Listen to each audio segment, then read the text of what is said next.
Welcome, folks. Oh, there you go. Thanks, Josh. Um,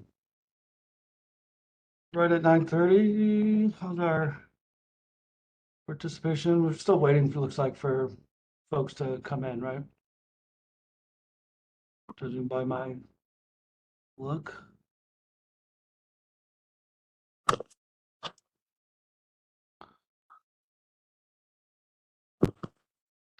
So welcome, everybody. We'll give a minute or two to hit critical mass, and then we'll jump in.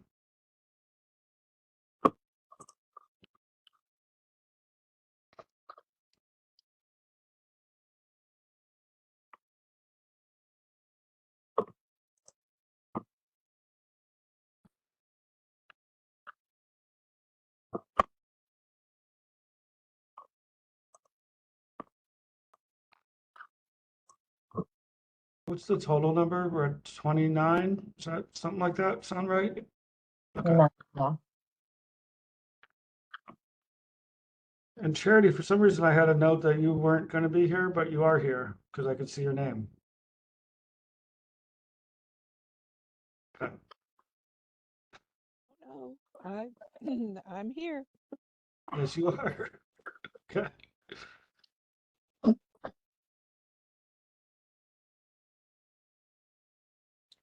All right, well, let's give one more minute. I think we're getting pretty close, and then we'll jump in. So we're going to be here a few hours together, so get comfortable, grab some water.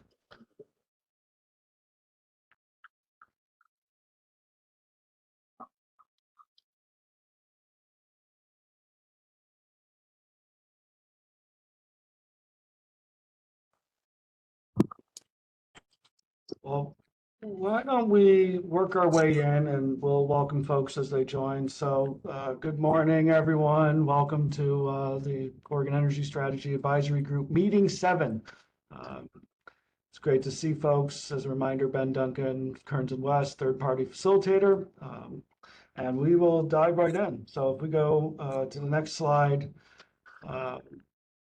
you skipped over, Tom, but Oregon Department of Energy, reminder who you're working with and who's leading this. So just as a reminder of the mission and the role that Department of Energy is playing in our relationship, we can go to the next slide.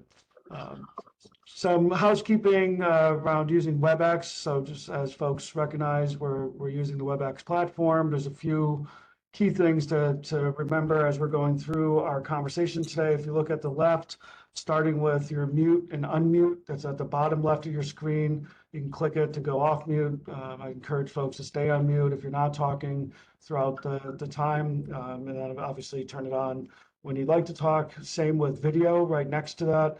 Stop and start video. Of course, we always will encourage folks, if you can, to be on video. And no, there's a lot of reasons that you may not be.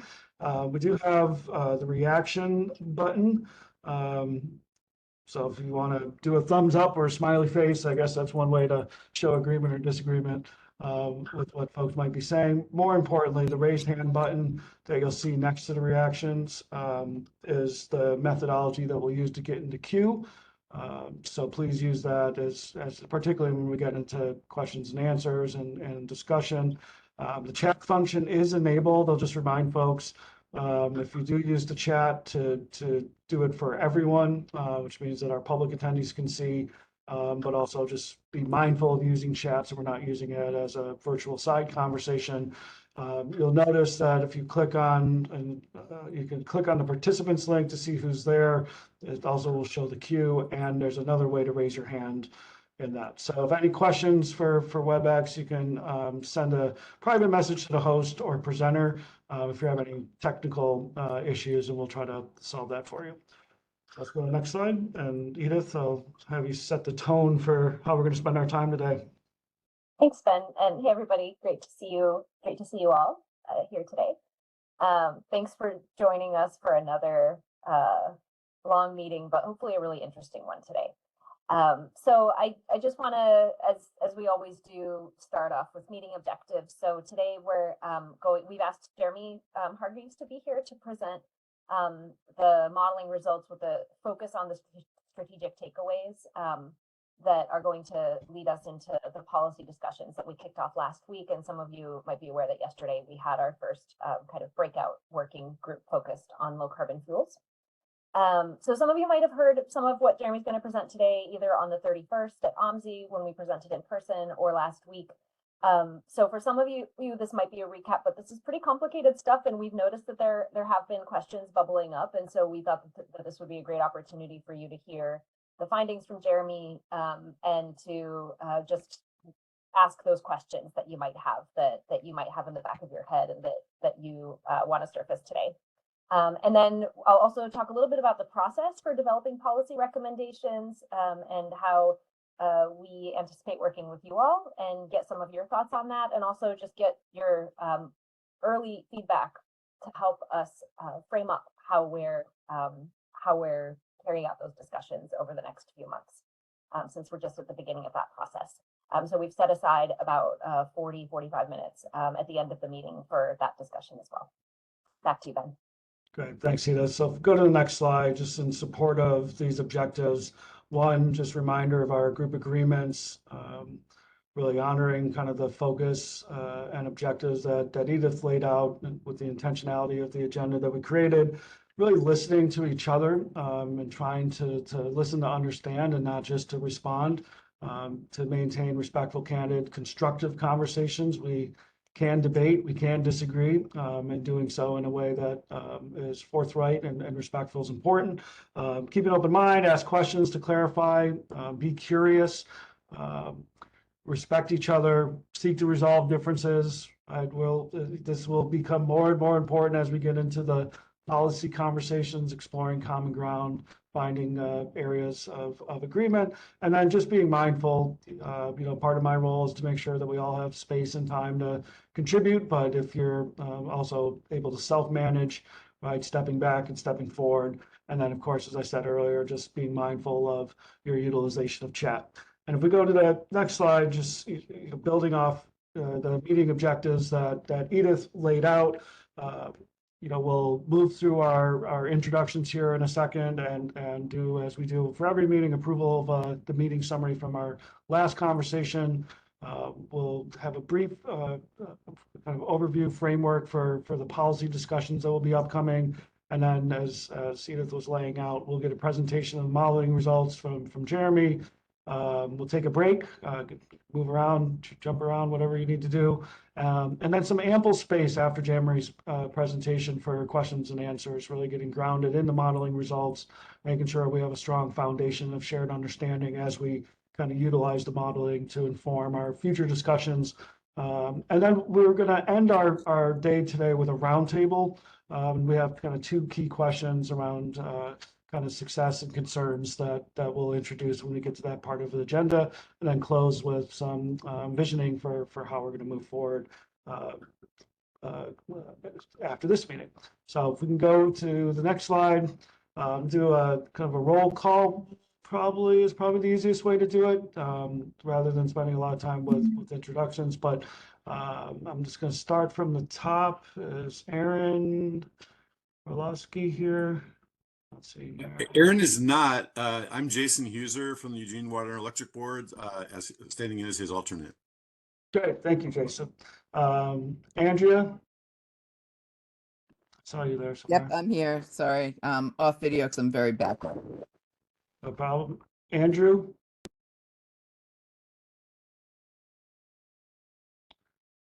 Brian? Let's see, Brian. Kathy?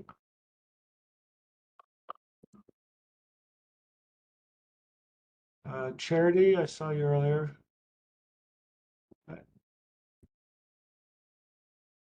Still here, Charity? Yeah, I'm here.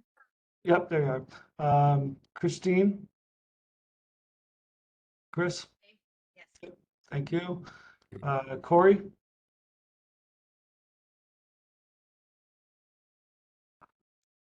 Emily Griffith? Or just Diane, maybe? Diane Brandt? Fred Hewitt? Hey everybody, Fred Hewitt. Thanks, Fred. Morning. Ivy? I see. Good morning, I'm here. Good morning. Jeff Hammerland, Good morning. I'm here. morning. Jen Bees, Morning, everyone. morning. Jennifer Hillhart. Jimmy Lindsay.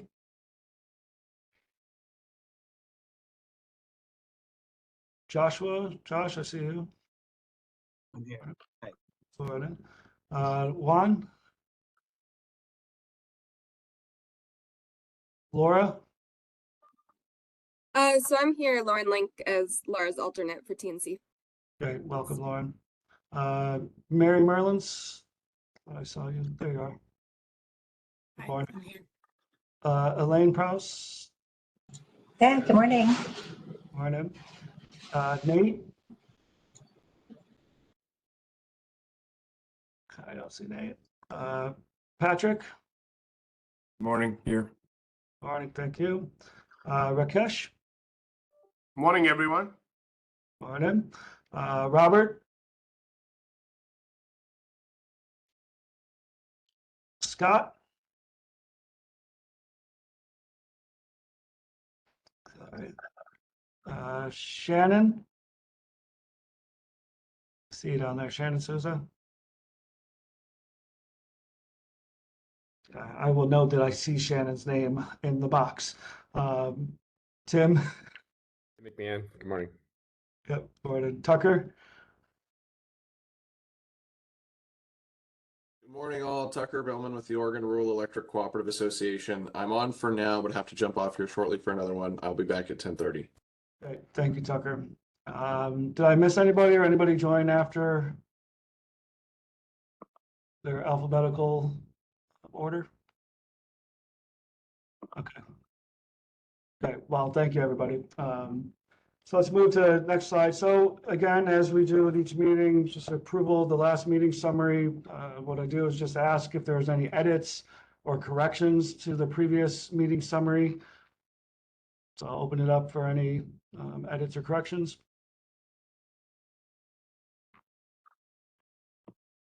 Okay.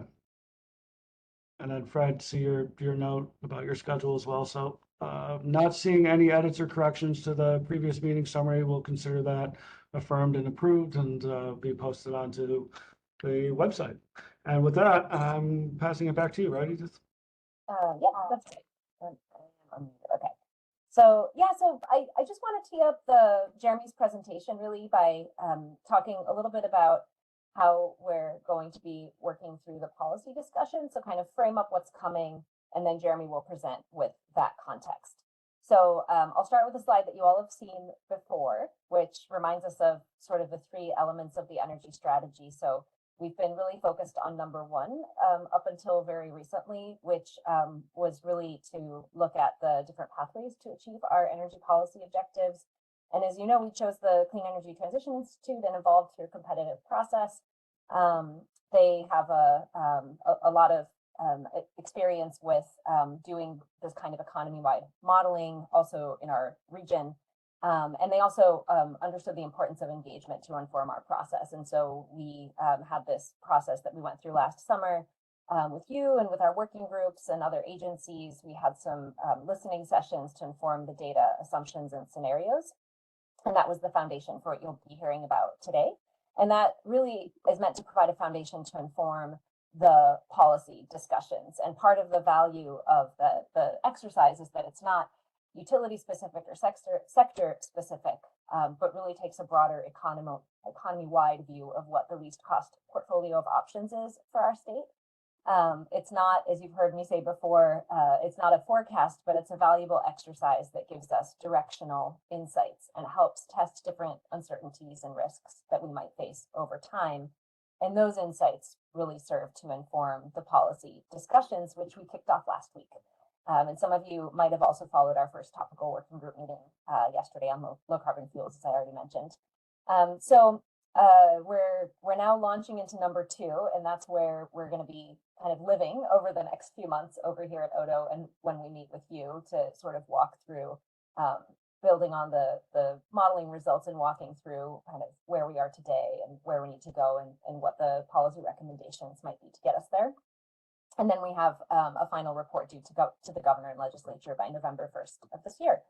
I just wanted to also let you know that we kind of related to number 3 here in the final report, we'll describe the engagement and how diverse perspectives informed the energy strategy. We've been working to pull together a summary of the discussions that we had up until the end of last year. So for that kind of phase 1, number 1 here that you see. So we have online, and I'll share the links after this meeting. We just posted them yesterday, I believe. We have a technical approach document that our consultants prepared that talk about the approach to the modeling. We have a key assumptions and data sources document for all of the scenarios that we've also posted. And later today, we expect to publish a comment response document, which reflects kind of everything that we heard in the various meeting configurations that we had over the last several months and how we responded to all of these questions that we received up until now. So I'll share all of those materials with you so that you have them. So now I'm going to move us into the policy realm as a backdrop to Jeremy's presentation to keep in mind what we're focusing on over the next few months. This is a summary of the process with the working groups that I presented last week on the 12th. And I just want to walk you through the same kind of step-by-step thinking that we have with the working groups, because we're going to be checking in with you pretty frequently over this timeline as we're having these discussions. And so in the working groups and with you as well, we'll be asking about where what the key model findings are and where we are today relative to those directional findings, what policies are affecting that pathway or that area of discussion, and what the gaps and barriers are to get us from where we are today to where we need to be going. And this top row all here has all of the pieces to help us define some issue statements that sum up the challenges that we need to overcome, and to tee up a discussions of strategies to overcome gaps and barriers, and ultimately to help us come up with some proposed policy actions. So recognizing this is a bit abstract, I'm going to run through the example that I showed last week as well. And just again, emphasize that this is a process that we'll be checking in with you on. And while we have less time with you, and our focus here is at a more strategic advisory level, I think it's really important for you to see how we're thinking about this process. And this also kind of tees up the second part of today's meeting, where we'll be asking you some questions. So I'm just going to run through an example. And again, you can see in red up here on the slide, this is just an example for illustration, not the result of any conversations that we've had in working groups yet. So one key finding coming out of the modeling is that per capita residential energy use falls by 47% by 2050, largely due to the transition to heat pumps. And the value of heat pumps to reducing the overall size of the energy pie that we need to decarbonize is one of the strongest findings that we have in this study. And so if we start with this as our key finding, then we can talk about where we are today. So here are 2 pieces of evidence to support where we are today. We have a figure on overall electricity savings in Oregon in 2022. And we also have an estimate of heat pump sales in Oregon in 2022. And then we can talk about what policies are affecting that pathway. So we have a goal of installing 500,000 heat pumps by 2030. We also have rebate and incentive programs to overcome some of the barriers to adopting those heat pumps. And then there's plenty of space for discussion on gaps and barriers to achieving this. So again, this is just for illustration, but some barriers to adoption that we might talk about in a working group. And with you might be high upfront cost, the need to support building weatherization, shortage of skilled installers, shortage of skilled workers is one that came up yesterday already, and education campaigns to increase awareness. And then, so this kind of step-by-step process helps us kind of think from different angles about this key finding and to come up with an issue statement. So here's an example of an issue statement: heat pumps, space and water heaters face barriers that limit adoption. With adequate policies to increase adoption, Oregon can reduce the cost of the clean energy transition. So again, just for illustration. And then we can talk about strategies to address those barriers. So how do we, we might want to think about ways to expand residential access. We might want to think about the role of our energy code in advancing our clean energy goals. And then we've been framing up proposed policy actions into 3 buckets essentially. And those buckets are things that we already have in place and that we want to continue or maybe expand on. So here I'm talking about continuing existing heat pump programs and expanding, for example, the target underserved customers. There might be new policy ideas that we put on the table. So here's an example of a new one: incorporate rebates for repair funds and adapt energy code towards points-based standard that favors low to no emission heating equipment. And there might be areas of further study. We might identify an area that we just don't know enough about and that we think that would be worth further studying before coming up with something more specific. So there's one more slide that I'm going to show to tee up Jeremy's presentation, and then I'm going to hand it over to him. What I want to talk about are some of the types of key considerations that we expect to be discussing kind of within this kind of context. We know that the modeling gets us partway to understanding the implications of different pathways to meeting our energy policy objectives. So we get a sense of things, and you'll hear from Jeremy, we'll get a sense of things like overall cost, fuel mix, the land use footprint that's associated with a particular scenario. And we expect to talk more about the costs beyond economy-wide costs, and also some of the benefits of different pathways and different measures. The model also considered feasibility by looking at existing technology costs and cost projections, and we'll dig into this when we get into the feasibility of how we implement measures to meet our energy goals. We expect a deeper conversation on land use considerations and natural resource impacts. It'll be very important to talk about how we address energy burden and affordability, and how to ensure that no particular group is disproportionately burdened by the energy transition. And you'll remember that we're undertaking a complementary analysis, which will be presented in a few weeks. Off the top of my head, I think it's March 14th, but maybe Josh can drop that date into the chat here. We now have a date for when we'll present the results of that analysis to help further inform, or a little bit more deeply inform, these conversations.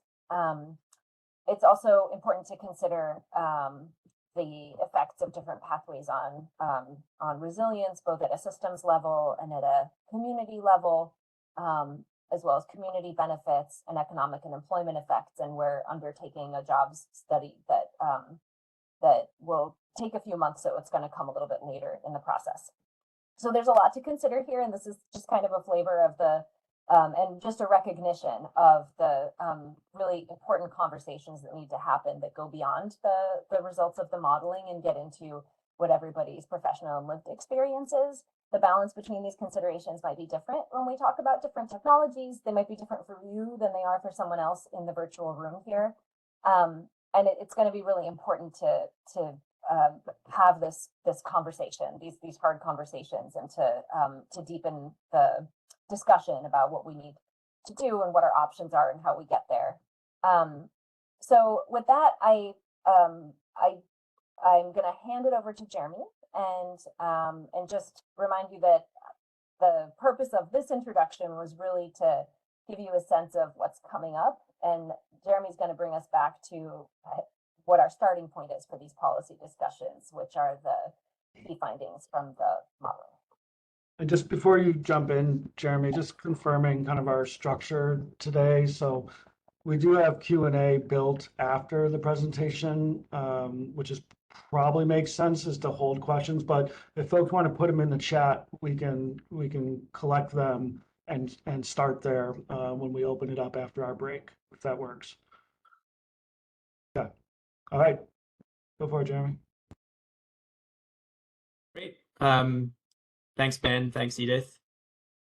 So good morning, everybody. I'm going to discuss some of the findings that we're seeing coming out of our modeling. And as Edith has described, this is part of the longer term process here, where it's being used to inform the policy development in the next phase of the project. What I'll run through today is, first off, a little bit about the modeling framework. It's not going to be a long section there. There's more detail on that in past presentations, and those that are interested can go back to those. But I just wanted to tee up the questions that we're asking with the modeling that came from the the 2 months of stakeholder work and meetings with SMEs last year. And then we'll get into the key takeaways and some sector by sector insights. So modeling framework, the key questions started off with this first one, question 0, which was establishing a reference scenario. And that was asking, what are the key elements of a least cost pathway to meet Oregon's energy policy objectives? This was drawing upon work that had been done in Oregon, work that had been done other places for candidate strategies that would be potentially part of a least cost pathway going towards Oregon's goals in the future. And then we looked at these other questions where maybe things in the reference scenario didn't play out the way that we expect them to in the future. So it's looking at those kind of eventualities. Maybe it's testing different elements of what's in that reference scenario. Are there alternative approaches that we could take? And also balancing other potential objectives in the state. The first one here, one was, what if energy efficiency and building electrification is delayed by 10 years? In the reference scenario, we have quite a high level of electrification happening in buildings. We've got energy efficiency happening in buildings and in industry. And in this scenario, we delayed that out by 10 years. So the targets in the reference case were then 10 years further into the future. 2 was, what if full transportation electrification of medium and heavy duty vehicles is delayed by 10 years from 2040 to 2050?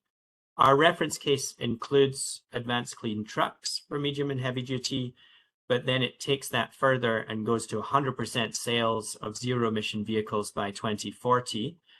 This scenario number 2, it is also achieving advanced clean trucks goals, but it's pushing out that 100% mark to 2050.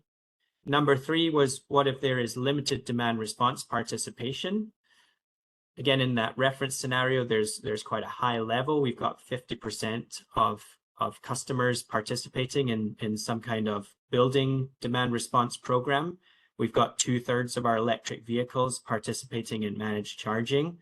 And in this case, we limit that to 5% of participating building appliances and heating, cooling, and 20% in electric vehicles. Number 4, what if there is limited utility scale electricity generation in Oregon? This is simulating a world where we can't build as many renewable resources within the state. And so it's taking 50% of what's built in the reference scenario of wind, solar, and geothermal to test that, see where do we get our power from otherwise. Number 5, what if there are higher levels of rooftop solar and behind the meter storage and transmission is limited to reconductoring only? We've got about 3 gigawatts of rooftop solar in our reference case, and that's coming from the Northwest Power Council forecast for Oregon. And we increased that to 7 gigawatts in this scenario to look at what happens if we get more adoption of rooftop solar systems. And then some of those are being paired with behind the meter storage. And then number 6, what might an alternative portfolio of flexible resources for electricity reliability look like?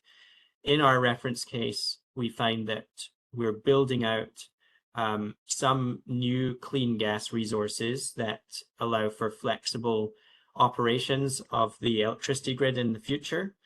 If we can't build those, what would we do otherwise? And this case is examining that outcome.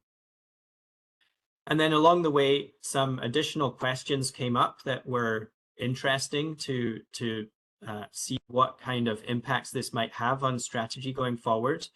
The first was a sensitivity on our reference where we're looking at no change in VMT.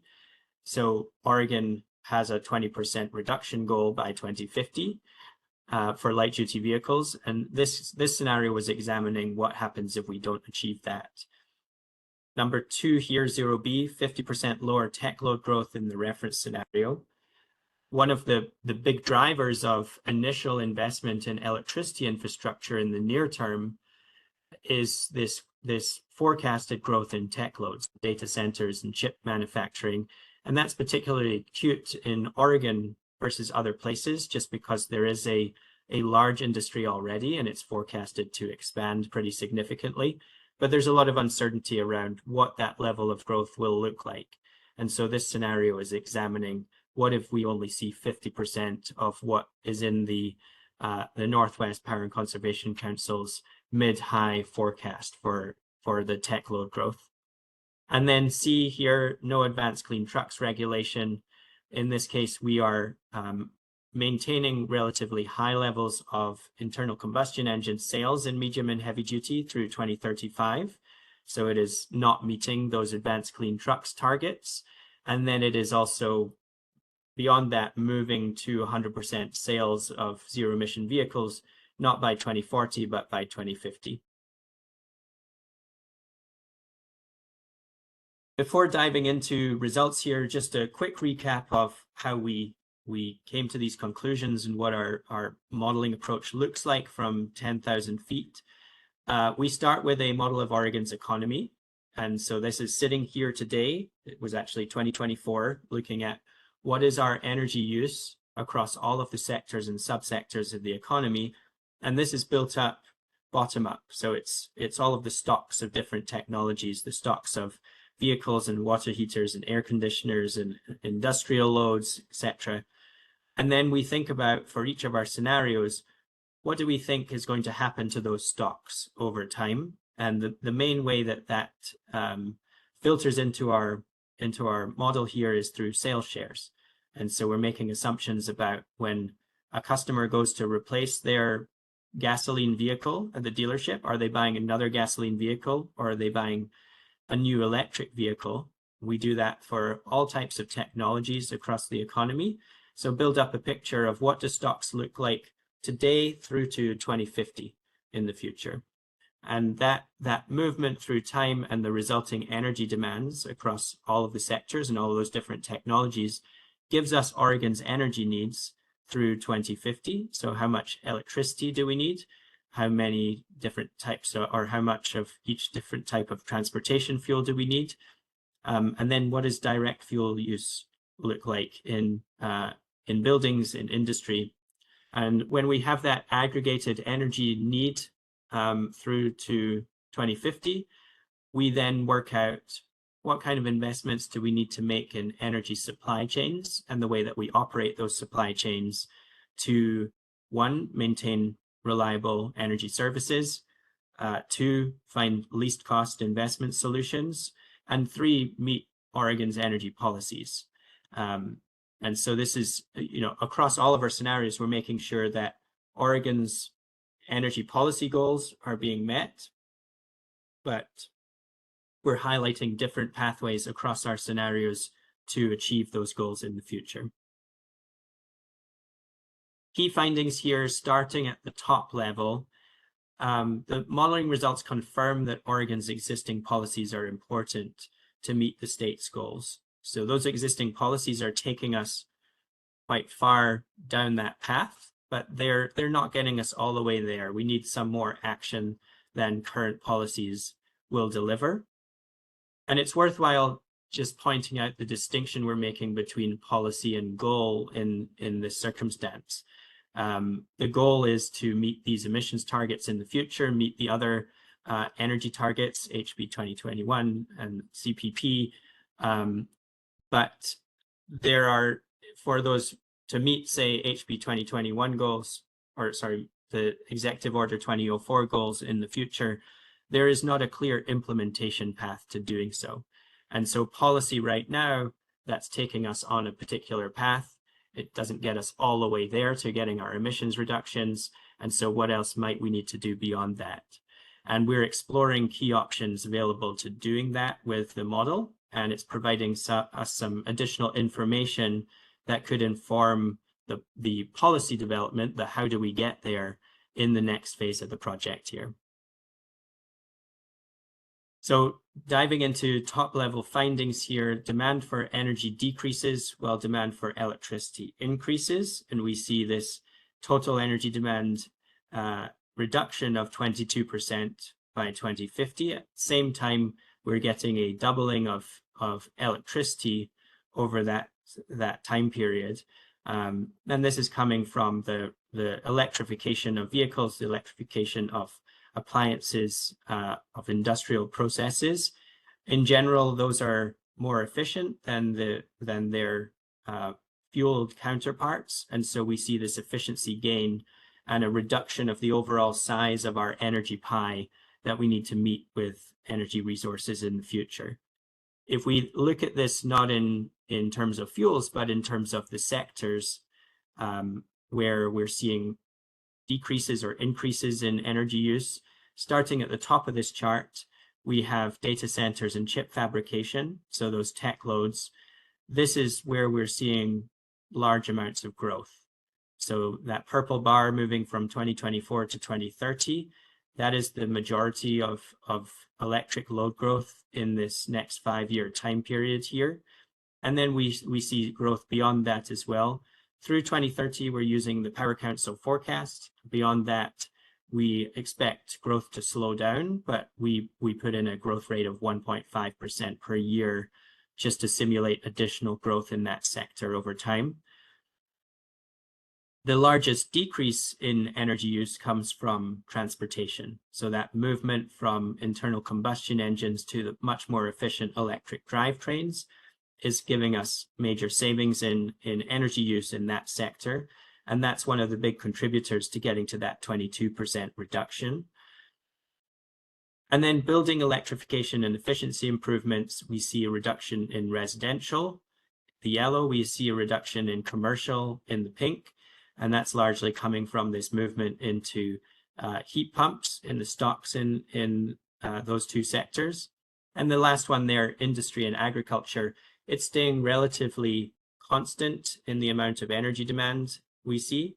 And we are electrifying, we have efficiency gains happening in that sector, but we're also seeing economic growth. So those two things are kind of balancing one another out. I want to jump into costs here and talk about what the impacts of each of our scenarios are relative to that reference scenario. But first, to ground this in our historical energy spending, it's worthwhile to show this, the reference scenario in relation to what Oregon has been paying for energy in the past couple of decades. What I've done here is put this as a percentage of GDP. So this is total energy system costs as a percentage of Oregon's GDP. Historically, it's been quite volatile. That's that dark blue line on the chart there. And it's largely linked to what oil prices have been doing. So that peak in 2008, that was a peak in oil prices at that time. And you can largely explain the trend here with what these international oil market prices and less so what gas prices have been doing during that time period. In the reference scenario, we're picking up where that historical trend left off. We're still a fossil fuel-based economy in 2024. But moving forward in time, that reference scenario, we are switching out fossil fuel use for more electricity use, for renewable electricity. And there's a number of impacts that this will have on Oregon's economic outlook. One is that we're seeing this declining cost with economic trends. That reference line is going down. That is not really to do with decarbonization or transition into cleaner fuels and electricity. It is just a longer term trend that is continuing, where economic output is increasingly decoupled from energy inputs. And so we would likely see a decline in a fossil fuel economy over time as well. But one thing that is clear is that we'll experience a lot less volatility over time from oil and gas price market exposure because we're using less and less of those products. The flip side of the coin there is that we are starting to be more reliant on other markets for things like critical minerals. Those can have their own volatility associated with them. We're also keeping more money in state and in region. So rather than purchasing fuels from other places, we are switching to electricity. We're investing more in state, investing more in the region to provide that energy. And one follow-up to this analysis is to look at what are the jobs impacts of this kind of transition. And that'll be coming out later this year with analysis that BW Research is conducting right now. Okay, so looking at our scenarios, I'm not showing anything of interest in this chart other than setting the scene in what kind of costs are we presenting here. So on that chart on the right-hand side there, I have cumulative net present value, and that is the sort of economically correct way to describe how much money over time are we spending versus what we're spending in the reference scenario. And I'm showing the reference scenario there in black. It's the black line at the bottom, $0, just because everything else is relative to that. How much more money are we spending in each of these other scenarios than we would have been in our reference scenario?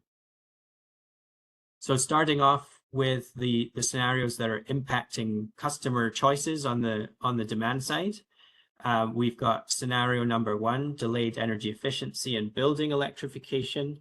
That's shown in the dark blue line. And cumulatively over time, between now and 2050, we would be spending about $17 billion more than in the reference case.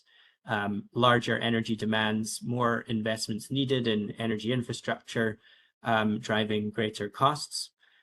Number 2, delayed transportation electrification, about $14 billion cumulatively over time, over the next 25 years, for largely the same reasons, where we just need more energy, we're retaining more fuels. There's some fuel that needs to be decarbonized with clean fuels in the future.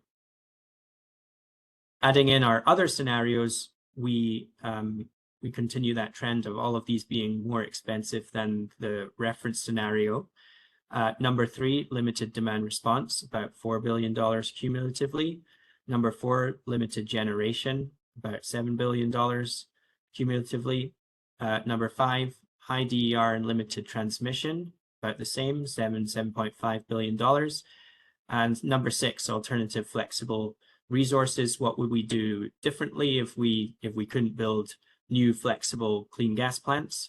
About $9 billion more expensive over the next 25 years.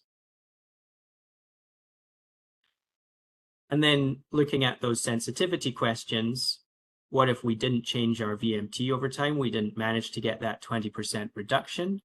That results in about $22 billion cumulative cost over the next 25 years. And then no advanced clean trucks rule, about $30 billion between now and 2050.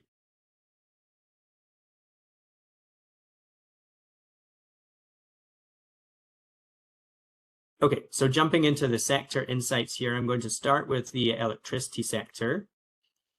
We saw already upfront that even though we're reducing the size of the total energy pie, we are doubling the amount of electricity used in the economy, and that's going to need more electricity infrastructure.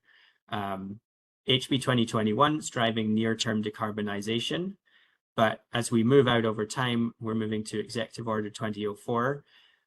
We need to reduce emissions broadly across the economy. That's going to require more action than HB 2021 alone.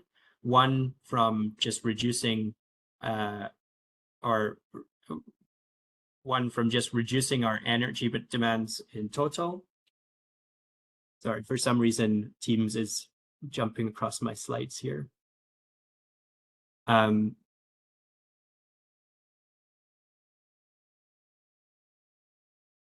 So HB 2021 drives near-term decarbonization, but Executive Order 2004 requires action beyond HB 2021.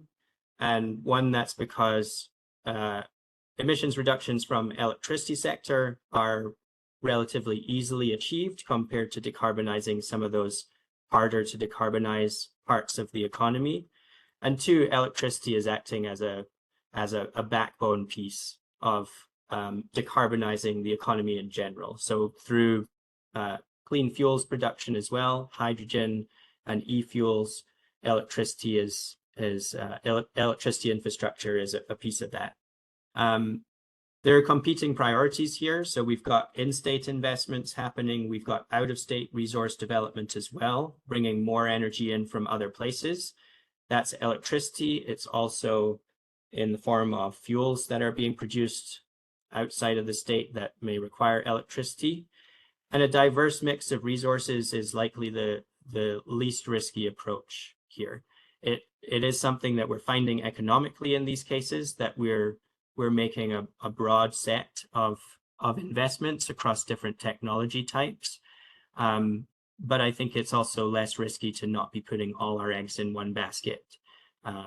For example, everything in geothermal or everything in one type of technology.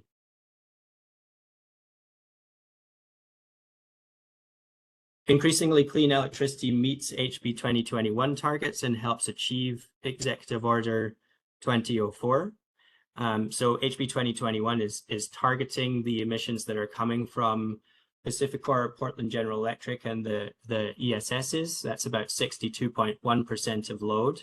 So by 2040, we're achieving 100% below the baseline for each of these. We are pushing further than just decarbonizing that 62.1%. And by the time we get to 2050, we are down at 10% of the baseline for Oregon as a whole. We are allowing the new tech loads that are being built outside of those regions to consume emitting electricity. And a large portion of that new growth in tech loads is happening not within the HB 2021 regions.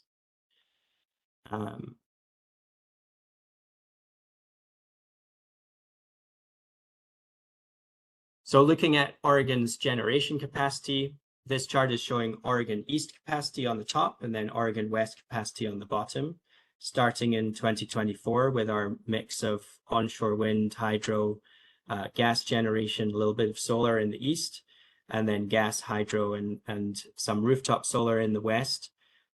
First thing to note here is that hydropower as a capacity resource is remaining foundational. So we're not changing that. It's sticking around through 2050 and is an important part of both providing energy and flexibility to the system.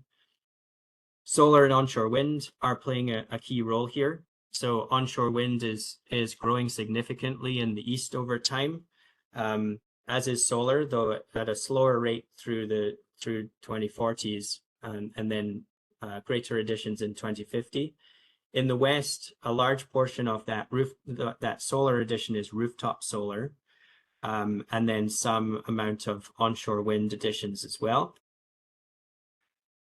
We're achieving the HB 2021 emissions, even though some existing gas remains in the statewide mix, and we're just using that a lot less. And we'll see that in a couple of slides, what that gas utilization looks like. And we're adding this new clean gas resource in the west, the light gray there. We're building that, but we're running it very intermittently. So the capacity factor of this is very low, and it's really being run for reliability purposes. And then finally, to note here, in 2040, we're assuming that enhanced geothermal can be built and participate in Oregon's resource mix. And that's coming online and growing through 2050, providing a important piece of the energy mix at that time. Talking of energy, this is what the energy map looks like for Oregon across time. And the chart here is showing electricity generation by region. So we've got Oregon East in the first bucket there, Oregon West in the second, and then Oregon East exports. What are we sending out of state to other places, and imports coming in from other states. And we see that growth in wind and solar happening in Oregon East and Oregon West. The geothermal, the brown portion of this chart, coming online in 2040. And then our gas electricity decreasing significantly over time. So even though we are maintaining gas capacity, the actual amount of energy that's coming from that is very low by the time we get into the 2040s. Notably here is the imports part of this chart, where those are expanding pretty significantly by 2030. That's one of the main ways that new electric load growth from data center additions is being met. And a large portion of that is clean imports becoming cleaner over time, such that it's almost fully clean by the time we get to 2050. We're making sure that we are taking into account the constraints on where we can put new resources in Oregon. And so we're building in land use, natural resource constraints. The resource that we're using to do this is the Nature Conservancy's Power Place West study, where they looked at legally protected, administratively protected, and high conservation value lands. And those correspond to siting levels 1, 2, and 3. Those are shown along the bottom there. We are using the strictest of these siting constraints, so siting level 3. Where we see green in this chart in Oregon, those are the places that we cannot develop. And so what's left over gives us the potential for new wind and solar development. What we end up developing in Oregon in terms of land area is shown here for wind and solar. Oregon West is shown on the left-hand side. We see growth in onshore wind land area, as well as some solar, and then about a doubling in Oregon East in total land area used. Wind is the dominant piece of this chart, just because the assumptions about how much land area we need to use for wind are significantly higher than solar per gigawatt.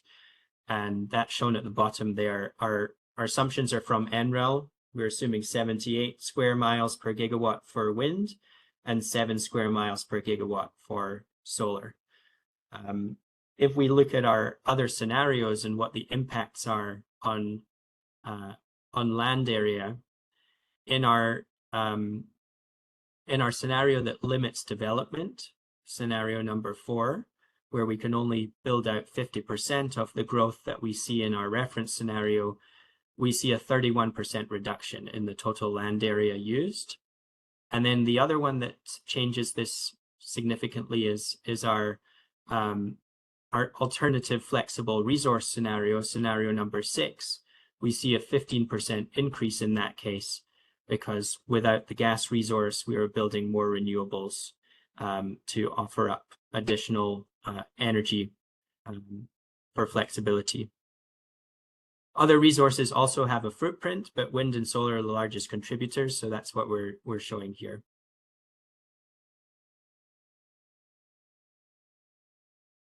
On the transmission side, Oregon needs more transmission capacity. What we modeled explicitly in the model were the connections between zones. And you'll recall from previous presentations that we split Oregon into an east and west zone, and we modeled the connections between those zones into the states surrounding, as well as between the east and west zones. We have across the Cascades and from Oregon to Idaho, Washington, California, new transmission development. And we see some growth happening, particularly from to get more energy into the western zone in Oregon, as well as the B2H line coming into Oregon East.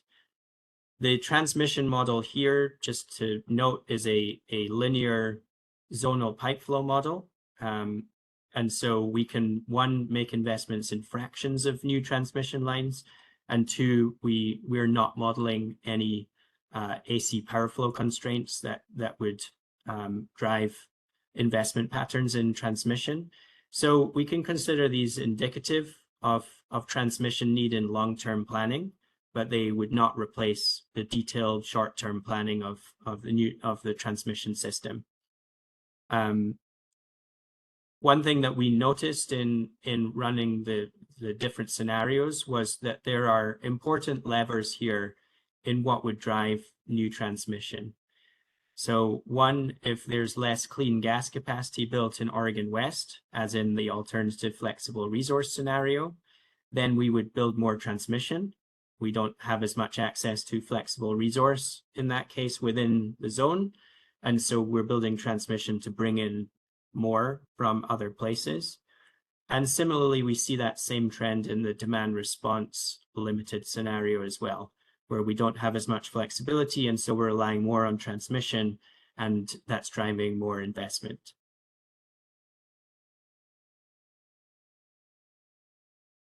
Looking at fuels here and starting top level, looking at fuels consumption across all of our sectors, we are seeing about a 70% reduction between 2024 and 2050. And we can see in 2024, we're starting from a largely fossil fuel, that's the gray part of the bar here, system with some clean fuel consumption. And by the time we get to 2050, that 70% reduction, it's almost entirely clean fuels. And what's remaining in 2050 is those hardest to decarbonize sectors. It's aviation, it's industrial fuel use, and the things that we're replacing the fossil fuels with, those clean fuels, those include biogas, bioliquids, e-fuels, hydrogen, ammonia, and geothermal steam. Focusing on the transportation sector and what we see happening to energy use across the various subsectors there, we've got aviation, light-duty vehicles, medium and heavy-duty vehicles, and other.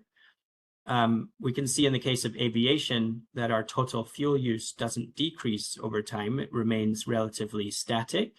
We do incorporate efficiency gains in the aviation sector, but there's also growth in air travel over that time period. By the time we get to 2050, we are 100% clean fuel in aviation, and that's a big contributor to clean fuel need in that final time period. Prior to that, we are sticking with fossil fuels. Then in light duty vehicles and medium and heavy duty vehicles, the large component that is decarbonizing fuel use is electricity, and we see that filtering in there, the light blue over time, that is pushing down the need for fossil fuels consumption in those sectors.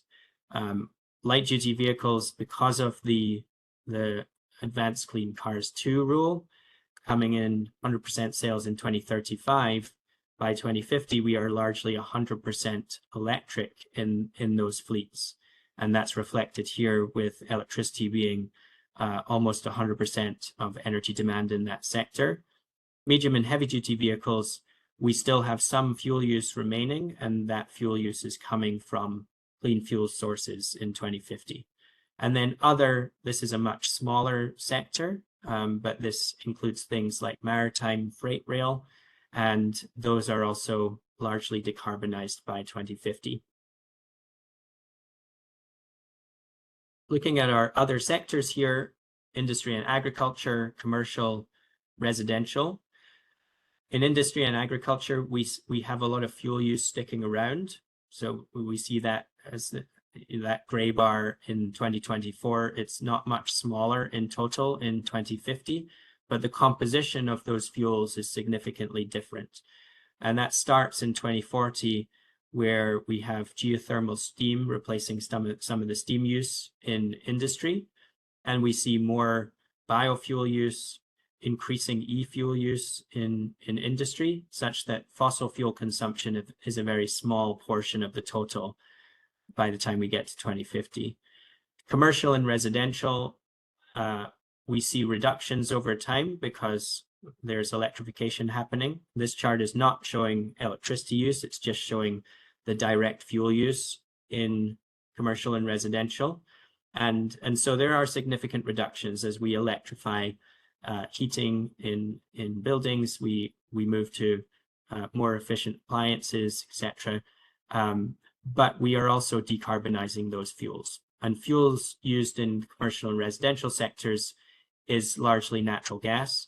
Natural gas is being decarbonized by the time we get out to these later years by biogas.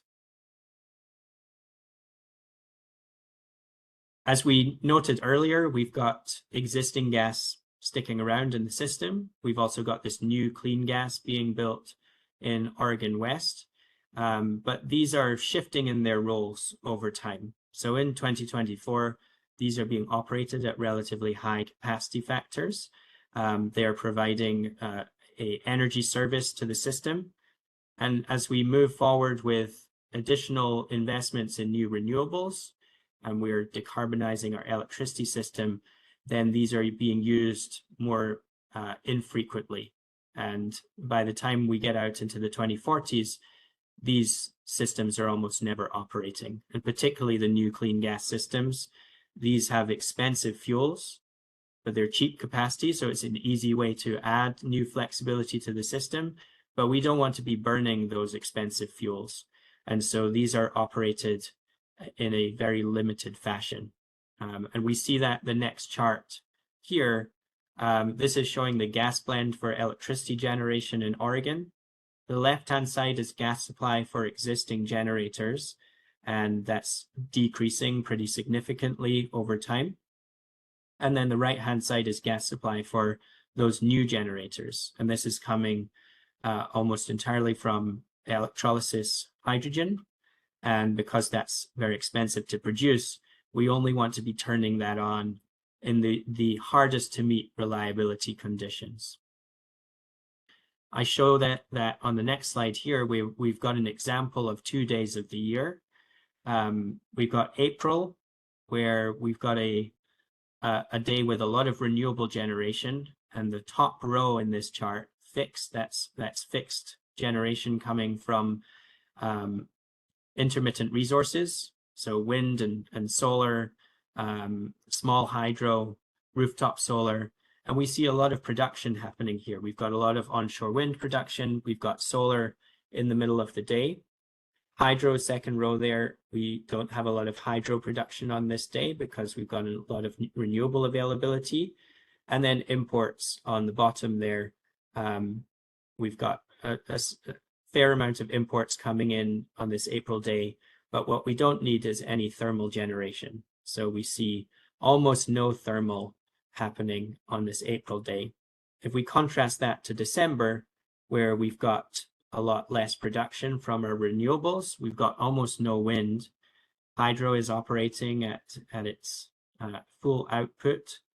And then thermal generation is having to come online here to fill in the gaps around providing energy to the system. So we've got existing gas generation in the gray, and then we've got our new clean gas generation in the pink, filling in the final gaps there.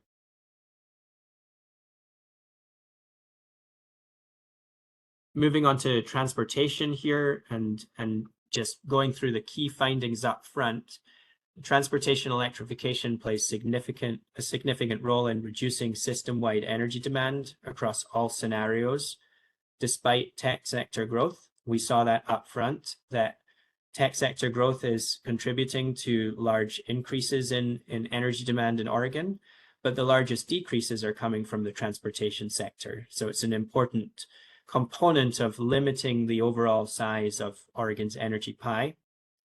Early adoption of electric vehicles, including medium and heavy duty vehicles, reduces the costs of decarbonization. So getting on the stock rollover train early is important, because these vehicles have long lifetimes on the order of 15 to 20 years.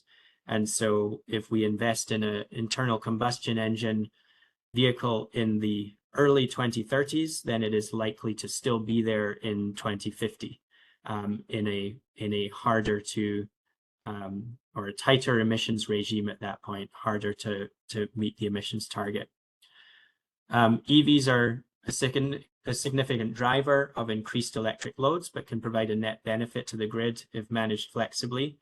This is an element that has been analyzed in significant detail across the West and other regions, where if you allow for managed charging, then you can get better utilization of your distribution system, distribution infrastructure. And so that can actually be beneficial to the grid. Reducing VMT per capita provides significant value, but will require investment. The costs that I showed earlier, where it's showing significant cost increases if we don't get VMT reductions, those are only one side of the coin there. So significant benefits if we can get reductions in vehicle miles traveled, but at the same time that might require some significant investment as well. And that's not something that we have covered in the modeling here. And then finally, low carbon fuels play a strategic role in decarbonizing transportation. And this role increases as pace of transportation electrification slows. So in the scenarios where we are electrifying less, in our delayed TE scenario, in our no ACT scenario, we're leaving more fuel use in the economy. And that requires more clean fuels to decarbonize, to get under the emissions targets. Highlighting the costs of each one of the transportation scenarios we looked at, we've got the no ACT scenario, that's about $30 billion cumulatively over 25 years. No change in VMT, 22 billion. The delayed transportation electrification scenario at 14 billion. And looking at the impacts of each of these scenarios on energy use, top level here, our reference case, as we showed earlier, 22% reduction by 2050. No ACT, slightly less than that, 20%. Delayed transportation electrification, 21%. So these are not significantly different in terms of overall energy impact, but more significant is the impact on fuel use. So if we focus on the gray part of this chart, by 2050, we've got more diesel use. In our no ACT scenario, diesel consumption is 25% higher in 2030, 270% higher in 2050 than in the reference scenario. So that's more fuel that needs to be replaced with clean fuel. Delayed transportation electrification, diesel consumption is 110% higher in 2050. And so it's increasing the volume of expensive clean fuel needs in the long term. Looking at the impact on our stocks and energy use here, what this chart is showing us is our medium and heavy duty sales in the top row. So that's percent of sales. How many customers are buying an electric vehicle versus replacing their vehicle with an internal combustion engine. Reference scenario, we've got advanced clean trucks through 2035, and then by 2040, we're going to 100% ZEV sales, and that is largely electric, but we have some hydrogen fuel cells, the bottom of the chart there. No ACT, we have only a small amount of adoption of electric vehicles through 2035, and then we go to 100% ZEV sales by 2050. And then delayed transportation electrification, it's the same as reference, but it's pushing out that 100% sales target from 2040 to 2050. The stock, the middle row here, is reflecting what this does to stocks over time. And importantly, where we end up in those later years, we have a much higher representation of internal combustion engine vehicles in the no ACT scenario, and about double what we see in reference in delayed transportation electrification. And then energy on the bottom, showing how much energy demand we have in each of these cases, reference being the lowest, and then no ACT being the highest. And notably, if we look at our reference scenario, we've got high levels of sales of medium and heavy duty vehicles over time, and that's helping us get to lower stocks of internal combustion engines by the 2040s. But in the near term through 2035, by 2035, we have about 26% electric vehicles in the stock, and the remaining is internal combustion engines. So we put ourselves on the path, but we still have a lot of internal combustion engines in the near term, even in the reference case.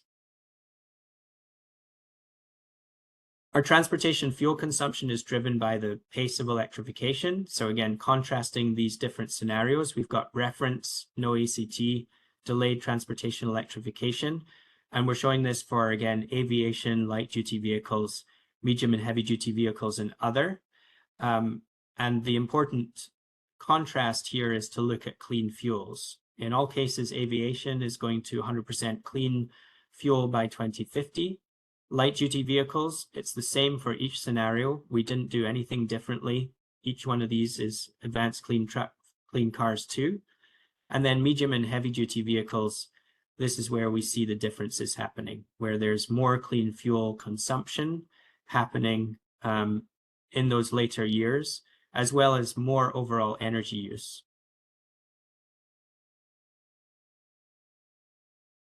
The light duty vehicle sector is an important piece of this picture. So if we look at responsibility for that reduction in energy demand over time, overall, our electric sector, or sorry, our transportation sector is reducing 27% of 2024 loads. About 20% of that is attributed to the light duty vehicle sector and 7% to medium and heavy duty. And so light duty vehicles are doing some heavy lifting here in terms of reducing our energy demands. And we see the increase in this chart of our average miles per gallon equivalent of passenger vehicle stocks, starting at an average of 25 in 2024 and increasing to 125 in 2050, due to moving to electric vehicles over time and getting those large efficiency gains.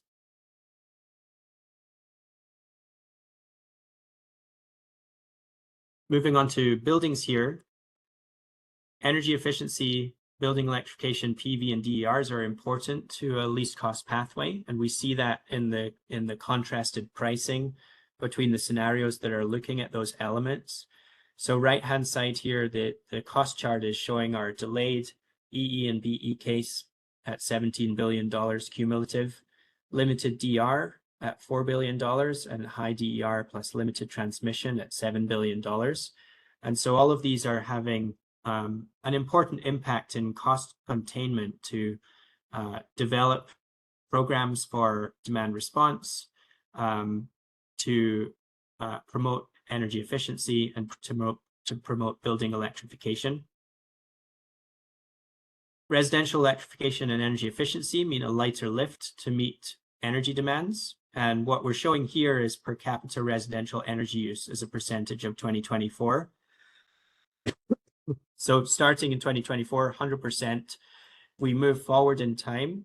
We're replacing appliances with newer vintages. We're moving to heat pumps instead of gas heating. We get to a 53% of the energy use of 2024. And so this is driving down energy use in the building sectors here and making sure that we're minimizing the size of the total energy pie. Delaying energy efficiency and building electrification increases fuels and electricity use. This chart is showing the difference in reference final energy demand to reference final energy demand. So on the positive side of the axis, this is energy demand that is higher than what we have in the reference scenario. And on the negative side of the axis, this is energy demand that is lower. So the positive side here, we are delaying energy efficiency, we're delaying building electrification. So we've got more fossil gas use, that's the light gray. We've got more fuel use in general. And so we are decarbonizing some of the liquid use, liquid fossil fuel use. And we see that with the blue part of this diagram in 2035 and 2040. And we see the replaced fossil fuel use, liquid fossil fuels on the negative side of the axis. And then 2045 and 2050, we are increasing the gas use in the economy, but that gas needs to be decarbonized. And so this is coming from clean gas. And we see that in the green portion of the diagram here. So overall, total energy demand is 2% higher in 2030 and 6% higher in 2050. And this is increasing our costs by 17 billion cumulative. We're increasing rooftop solar substitutes for some grid scale solar builds. So if we look at our high DER scenario relative to the reference scenario, which has 7 gigawatts of rooftop relative to the 3 gigawatts in the reference scenario, the impact of this is that we don't need as much grid scale as we had before. And this chart is showing our reference solar grid scale in the yellow and solar rooftop in the orange, Oregon East in the top row and Oregon West in the bottom. In the reference scenario, we've got about double the solar grid scale than we do in the high DER case, because putting in more rooftop solar is displacing some of that need for grid scale, and that might mitigate challenges to siting and permitting these large additions of grid scale renewables. Flexible loads are dependent on participation in the future. So as I noted up front, the reference scenario, we've got 50% of customers participating in some demand response program with their electric appliances, and 2/3 of electric vehicles participating in managed charging. We're getting about 1.6 gigawatts of non-coincident flexible load from the combined transportation, residential, and commercial sectors by 2050. Limited demand response, we're cutting that back to a much smaller portion of participating customers, and we see that that's just over 0.5 gigawatts by 2050. In the high DER case, we're also increasing the amount of participation in flexible load programs, and that is increasing our total non-coincident flexible load to about 3.4 gigawatts.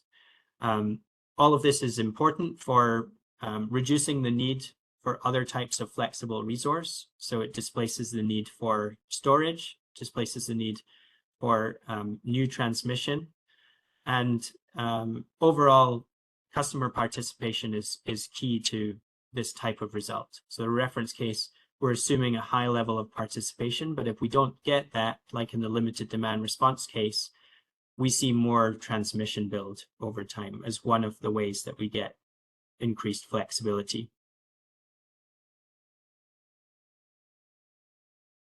Okay, so to conclude here and bring it back up to the high level, what we're finding is that electrification and energy efficiency are key to reducing the size of the overall energy pie and to cost containment. Fuels play a strategic role in the transition with a shift towards clean fuel alternatives toward 2050. All scenarios indicate a need to build infrastructure in Oregon, and tech loads are the biggest driver of electricity demand growth, but are also uncertain in when and where they could emerge. And when we're thinking near term about policies for the next 5 years, then the tech load uncertainty here is one of the most important factors in that consideration. So I will leave it there and pass it back to Ben. Thanks, Jeremy. So thanks for folks that put stuff in the chat. We'll come back to that after a break. So what we'll do is work through the questions in the chat, and I'll ask my Odo colleagues to help kind of organize that. And then we will also take questions with the traditional way by raising your hand. So it's 10:48. Let's come back at 11:03, 15 minutes. Does that work? Or 10 minutes? 10 minutes, I think we had on our agenda. Let's come back at 11, about 12. We'll split the difference. Okay, see you in 12 minutes.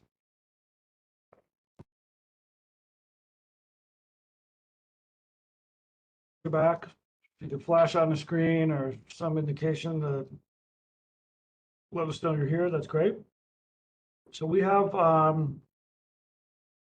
about 40 minutes or so to move through a set of questions. We'll start with the ones in the chat.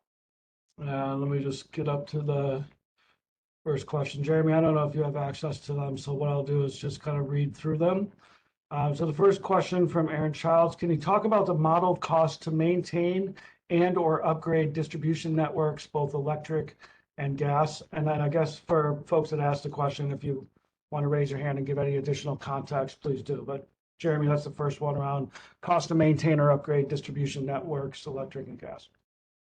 Sure. Yeah. So we don't model the distribution networks or the transmission within zone explicitly. So we don't have a nodal transmission model that's representing that. But what we do instead is to use the historical trends in T&D spending that EIA puts together, and they have that for Oregon, that shows what was spent per megawatt hour on T&D infrastructure. And so that's what we're using as a high level representation of what T&D costs would look like with load growth over time. And we actually split the per megawatt hour number into a capacity component and an energy component. And so there's a benefit for avoiding a distribution peak in our model, but recognizing that because we are not using utility specific data or detailed representations of distribution system, these are high level estimates, and to get more information about that, it would be a tailored study to a particular region. So that's on the electricity side. The gas side, it's the same thing. So there are estimates of per MMBTU infrastructure costs and O&M costs that are specific to Oregon and historical, and that's what we're using for the gas O&M costs over time. Great. Aaron? And are you able to share sort of the magnitude of those numbers? Like, what are we talking about in terms of scale in aggregate when we're doubling our electric sector load? It's a pretty significant component of the overall investment that's being made. I can pull those numbers. Historically, it has been about 50% of all the costs are attributed to T&D infrastructure, and so that ratio is kind of sticking around going forward. Right, and yeah, Thank you. Okay, I'm actually going to stick with just hit one of your other questions. Jeremy, could you discuss what assumptions were made about the clean energy demands, electricity and fuels from California and Washington, and how that regional demand impacted energy import availability and pricing for Oregon end users? Mm-hmm. So we are assuming similar kinds of demand side shifts happening in those states as well. They're targeting net zero emissions by 2050, and they also have aggressive policy around electrification, like ACT and ACC are both California policies as well. And so there is a large amount of load growth happening in those states too, as well as any of the states in the West that have policy on their books right now. We're not modeling those other states any differently from the way that we're modeling on Oregon. They have their own energy policy, emissions policy, demand side transformations, and so they are in competition for resources around the West. And California, Washington, both of those are major draws on resources coming in from the Southwest, from northeastern wind, and Oregon is competing for those resources. Good. Thanks, Chairman.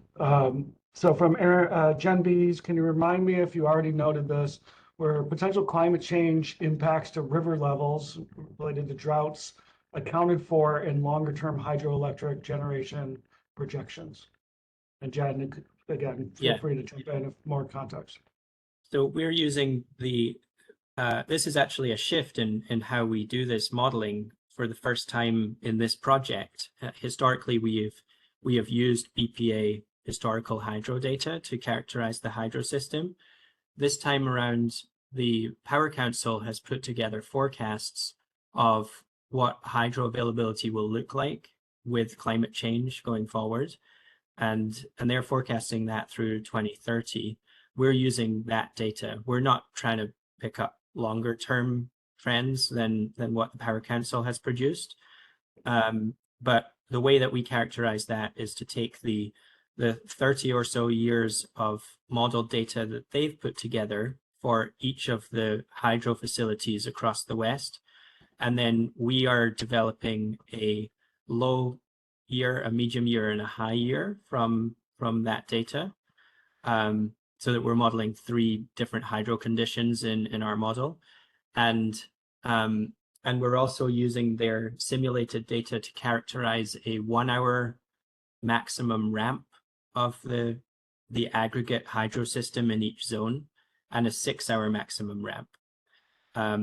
So we're not directly modeling river flow constraints, but because we are capturing the aggregate operations of the system with our ramp constraints, we are trying to represent a constraint on how that system would operate as a whole.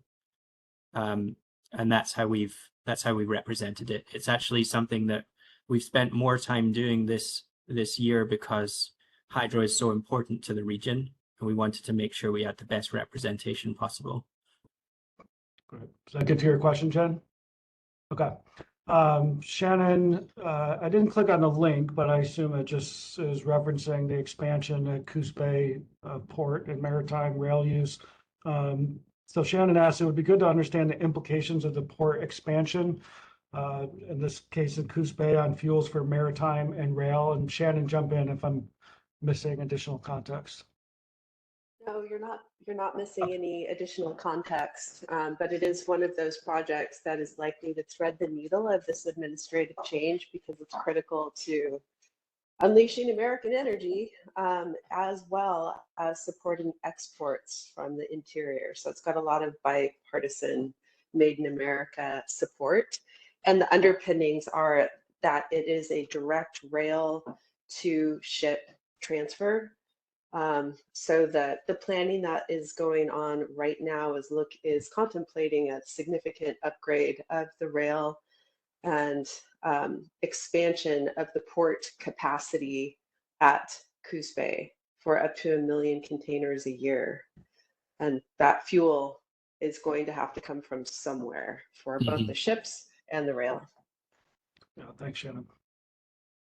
So we have not factored in that project specifically. We have just taken the historical demand for aviation and rail fuels, and then we have used the projected growth on industrial activity, including ports and rail, that comes from the EIA.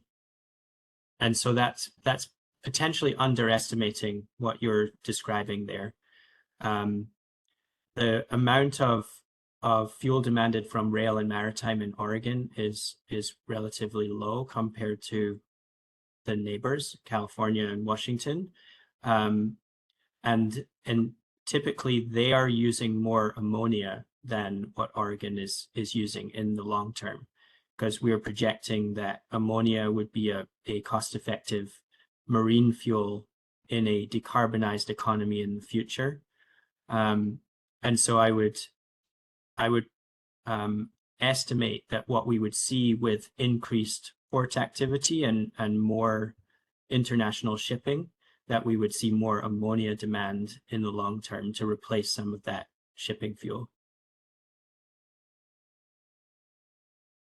Shannon, you good? Yeah, I am.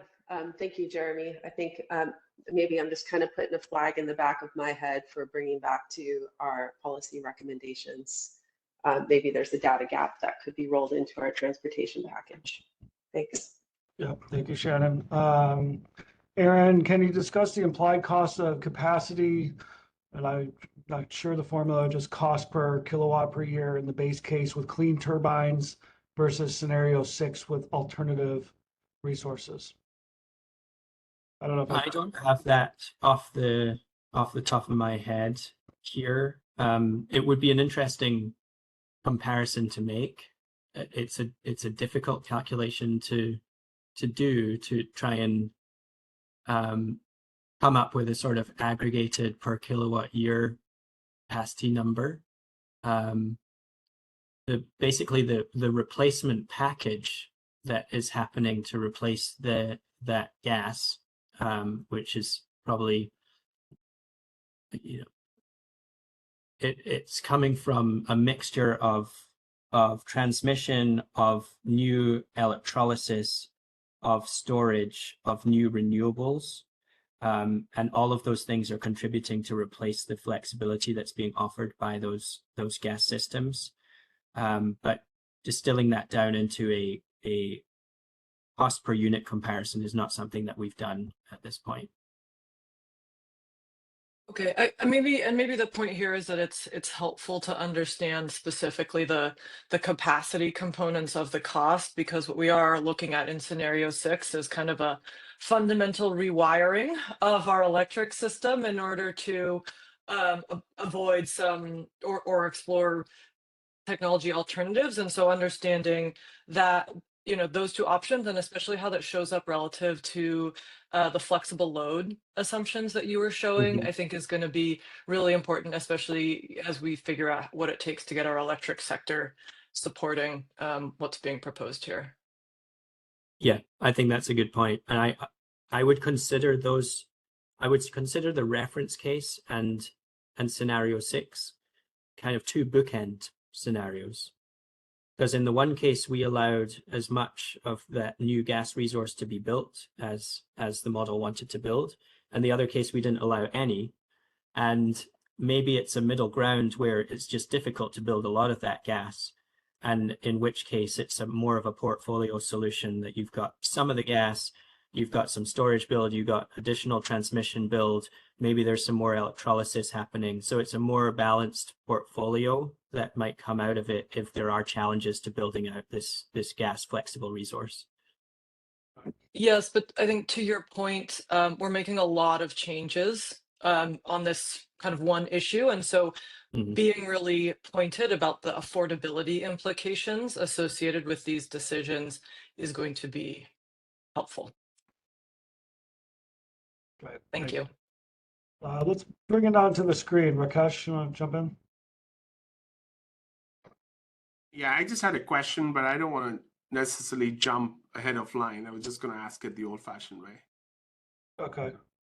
I mean, just jump in. I like going back and forth. I like the old-fashioned way where humans get to use their voices to ask a question too. Perfect. So I had a question around the whole transportation electrification topic, and I appreciate the scenarios of no ACT and a delay by 10 years. I think those are appropriate to consider. The question I had was, if that delay or slowdown in the model, are you assuming more or less a linear or a proportional delay? And the reason I'm asking is because we are seeing potentially significant policy and regulatory shifts from the new federal administration, which could mean that the near term, the next 5 to 10 years, the slowdown or the change may even be more significant. And I'm not sure if that's if the model has that fidelity, if this is an additional scenario to go after, but at least I wanted to bring up the point for awareness and discussion. Yeah, I think that's a really good point, and it's one that in Oregon and in every state we need to start tackling, which is what are the impacts of like near-term federal policy on efforts that are happening more locally. I think that the no ACT scenario is the closest that we're getting to what you're describing there, where there's just not a lot of action taken in the near term on those medium and heavy duty fleets. And to the extent that a lot of these are cross-border and maybe Oregon has less control over these, then that is maybe a bookend to look at the impact of what you're describing. I think that because Oregon is surrounded by other states that are also taking aggressive policy, then there's opportunities outside of federal policy that would allow for a level of electrification to happen regardless.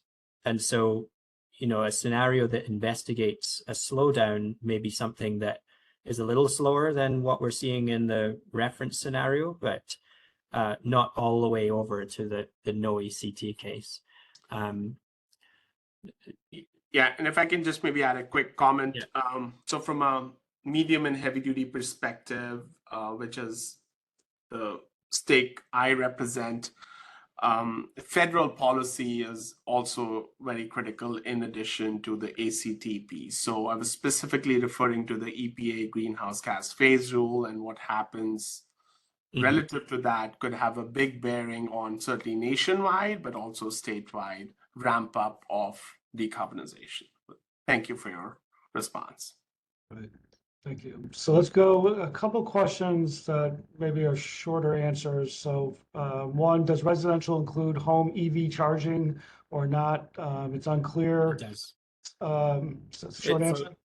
Yeah, the short answer is that we do include that, and it's in the transportation sector rather than residential. Okay, good, thank you. And then the typical size of clean turbines you are considering for flexible generation? These have to be 25 megawatts or less. So these small clean gas generators that are popping up in Western Oregon, we're assuming all of these are less than 25 megawatts in size. Okay, thank you. And then from Josh, appears that the model did not select offshore wind in any of the scenarios. Is that correct? And if so, what are the factors leading to this result? Yeah, so there are two factors that are big drivers there. One is cost, and every year when NREL puts out the annual technology baseline, the relative cost of offshore wind to onshore wind and other resources changes slightly, and that's a driver. You know, past studies in Oregon, we found a gigawatt or 2 gigawatts being developed. Another factor is the potential available, and so we're using the TNC Power Place West study. The potential is relatively low, and we don't have potential in a closer to shore fixed rather than floating bucket, which drives up costs as well.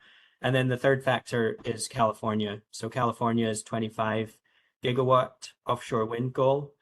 That is sucking up a lot of the opportunity for offshore wind, because the more you have of a single shape, you know, that offshore wind shape, the less valuable it becomes to add more to the system. So it's diminishing the value of Oregon wind additions there. So I think if we didn't have that 25 in California, we'd see some level of adoption in Oregon, but we're not in this study. Great. And then Josh, I'm going to ask your second question too, and then maybe you can combine your reflection on both. So I may have missed this, but what are the fuels included in clean gas? Is it just natural methane, or does it include anthropogenic methane as well? I should say methane, right, Jeremy? Right. Yeah. And Josh, jump in, you know, if you want to add more context, please. So we can replace the natural gas with a variety of different sourced clean alternatives. And on the methane side, then it can come from biomass. It can come from anaerobic digestion gases that a lot of that exists already, or it can be new sourced anaerobic digestion. It can come from methanation of hydrogen that's sourced from pyrolysis and biogasification. And it can come from methanation of hydrogen that's coming from electrolysis as well. So that's the like for like methane replacement.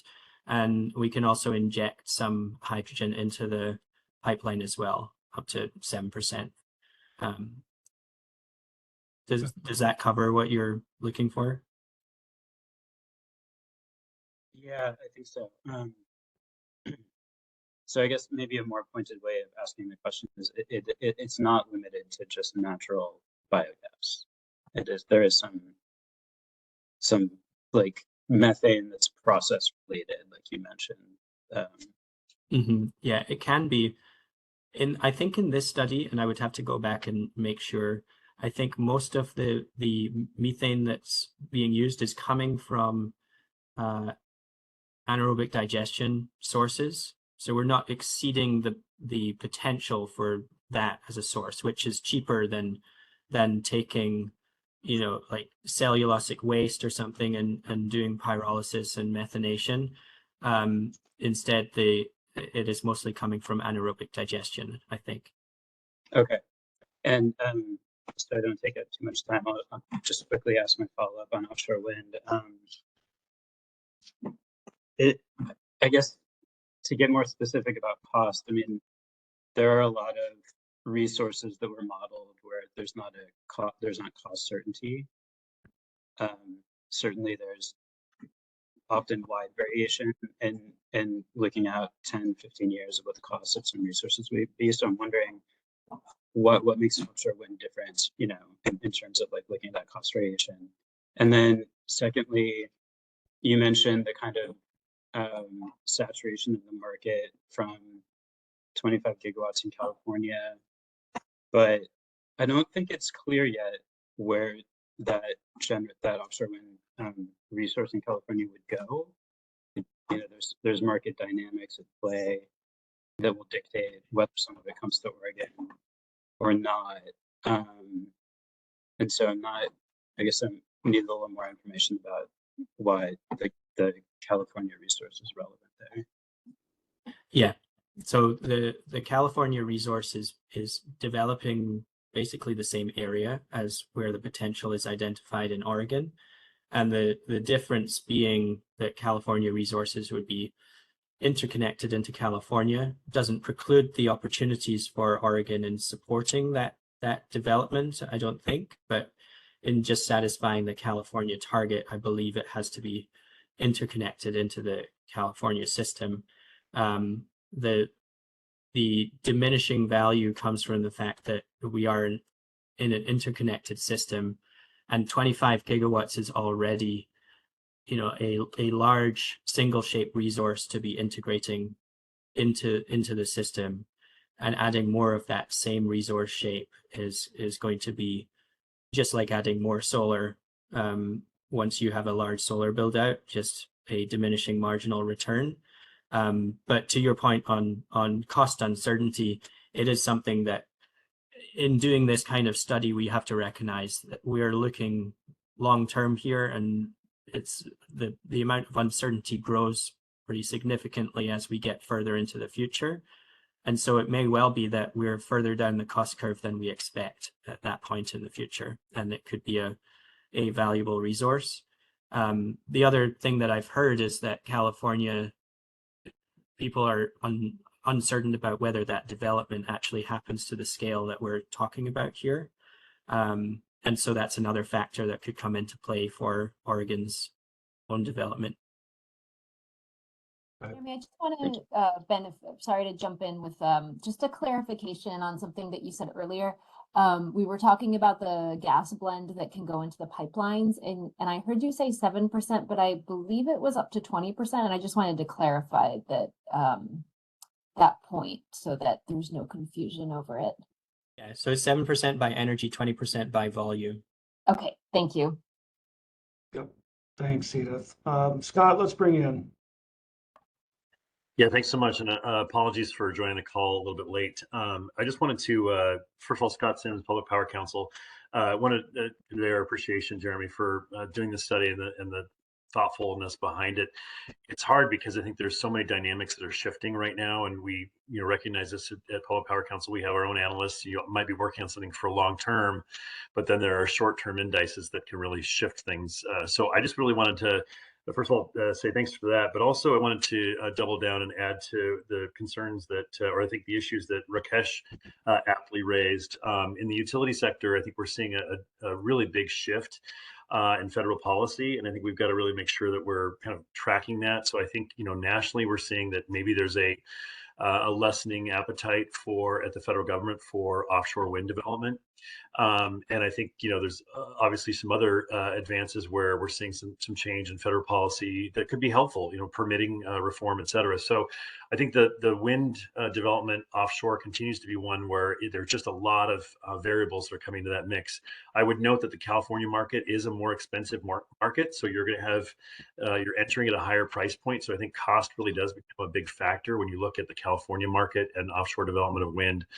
Compared to here in Oregon, and of course, that federal policy overlay plus the local politics aspect, we can't ignore that as well from from fishing fleets and others who are a little concerned on the offshore piece. So I think that's really spot on. But back to the macro, I would just say that we're continuing to look very closely at a shifting scenario. You may have heard from us too some concerns around federal workforce capacity and the ability to build out the transmission network and the ability to seize some of these opportunities for construction.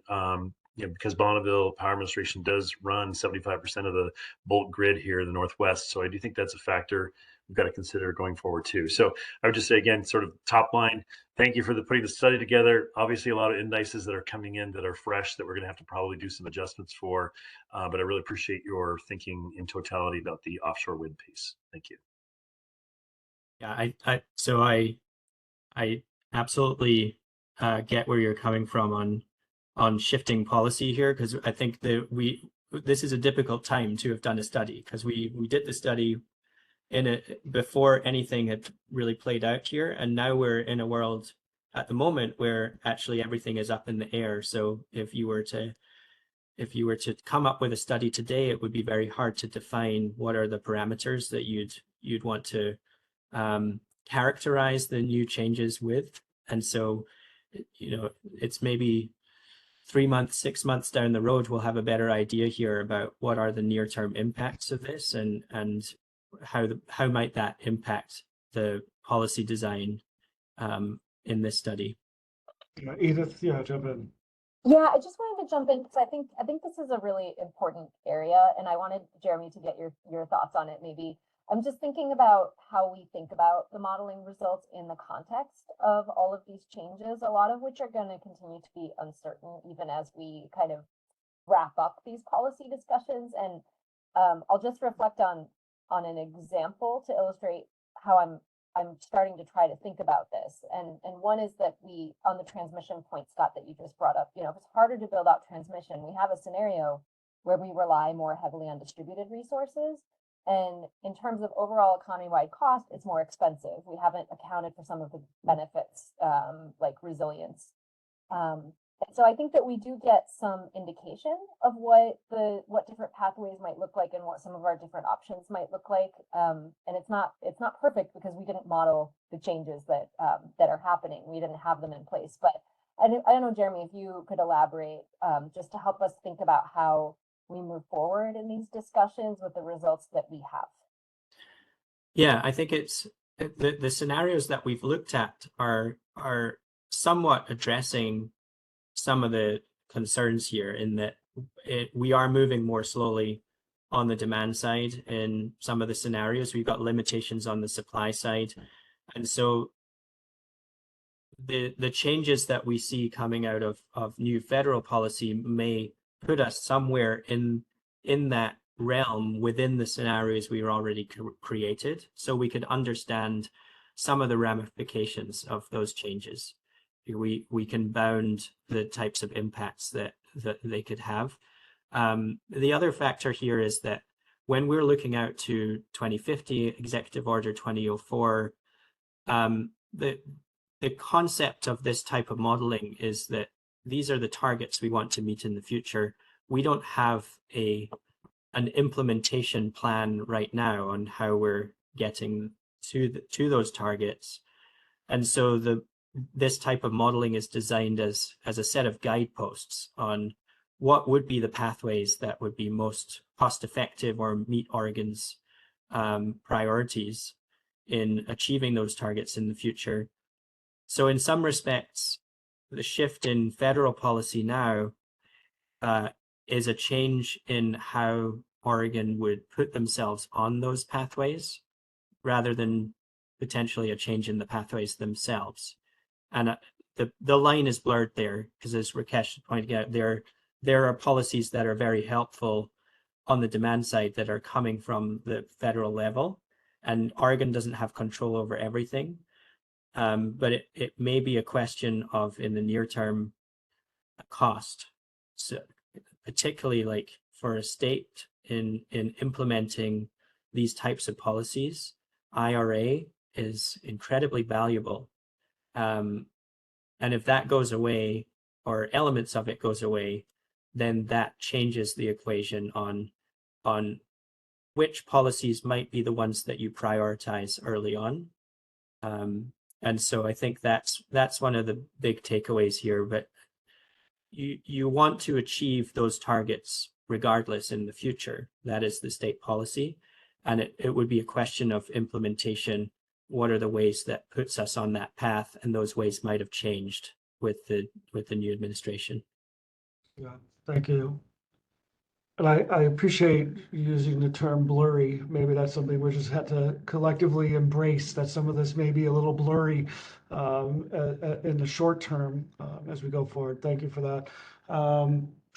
Shannon, with respect to the new clean gas resources, what do we know about the jurisdiction of EFSC on trust lands? In other words, are Oregon certificate limitations on SMR and turbines applicable to tribal trust lands? And Shannon, jump in if there's more context you want to have. So we have, Go ahead, Jeremy. I think it's pretty descriptive. yeah, so we have just assumed that you cannot develop anywhere in Oregon. And so I think that question would be a policy question in the next phase here, with potential for like revisiting that from a modeling perspective, but we have taken the approach that you just cannot develop inside of Oregon. I appreciate that.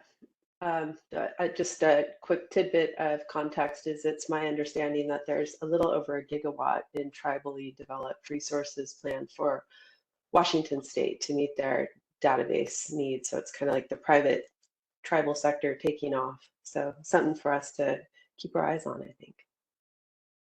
Yeah. Thank you, Shannon. Aaron, can you speak to the use of ammonia versus methanol for maritime fuels? Given that Washington has concluded that methanol will be the primary clean fuel for their 3 primary shipping routes, can you also discuss energy import methods for different fuel types? Transmission, pipeline, rail, truck, other. Yeah, so methanol is also a viable path that we could take. The only problem with methanol is the carbon that is contained within it, and that's not necessarily an issue. You know, in our e-fuels components of the Oregon plan here, these are drop-in fuels that could substitute for jet fuel or diesel, and they are hydrocarbons. So we're sourcing carbon from somewhere to produce those fuels, but it's convenient to be able to get rid of the carbon atom in the future, particularly in states that are relatively constrained in sources of carbon. And one of the main places that could come from is the industrial sector. So cement manufacturing, for example, is a place where you could get a carbon atom for producing these clean fuels. But ammonia just has that convenience of not requiring that in the first place. And we have tended in our national work, in the annual decarbonization perspective and Princeton repeat analysis, to have favored the ammonia path for international shipping because of that reason. But in the end, it comes down to cost, and these are relatively substitutable. And so, you know, where we end up with that is going to be an economic evolution, I think, rather than a premeditated choice. Good. Thank you, Jeremy. Let me skip to, Aaron, did you want to? No, that's helpful. But can you also just talk about, to the extent that these are, stable clean fuels that can be imported, whether we're looking at import by truck or rail, whether we're looking at local production and sort of import of the carbon and the hydrogen and other molecules, just how that's showing up? Mm-hmm. So in liquid fuels, where it's a drop-in fuel, then we're assuming that we can take credit for an injection into existing transportation networks. So for refined fuels, that is mostly by truck, but there's also some pipelines out there. For ammonia, we're allowing the model to build ammonia pipelines, but it tends not to do that. It tends to like to build it, to produce it locally.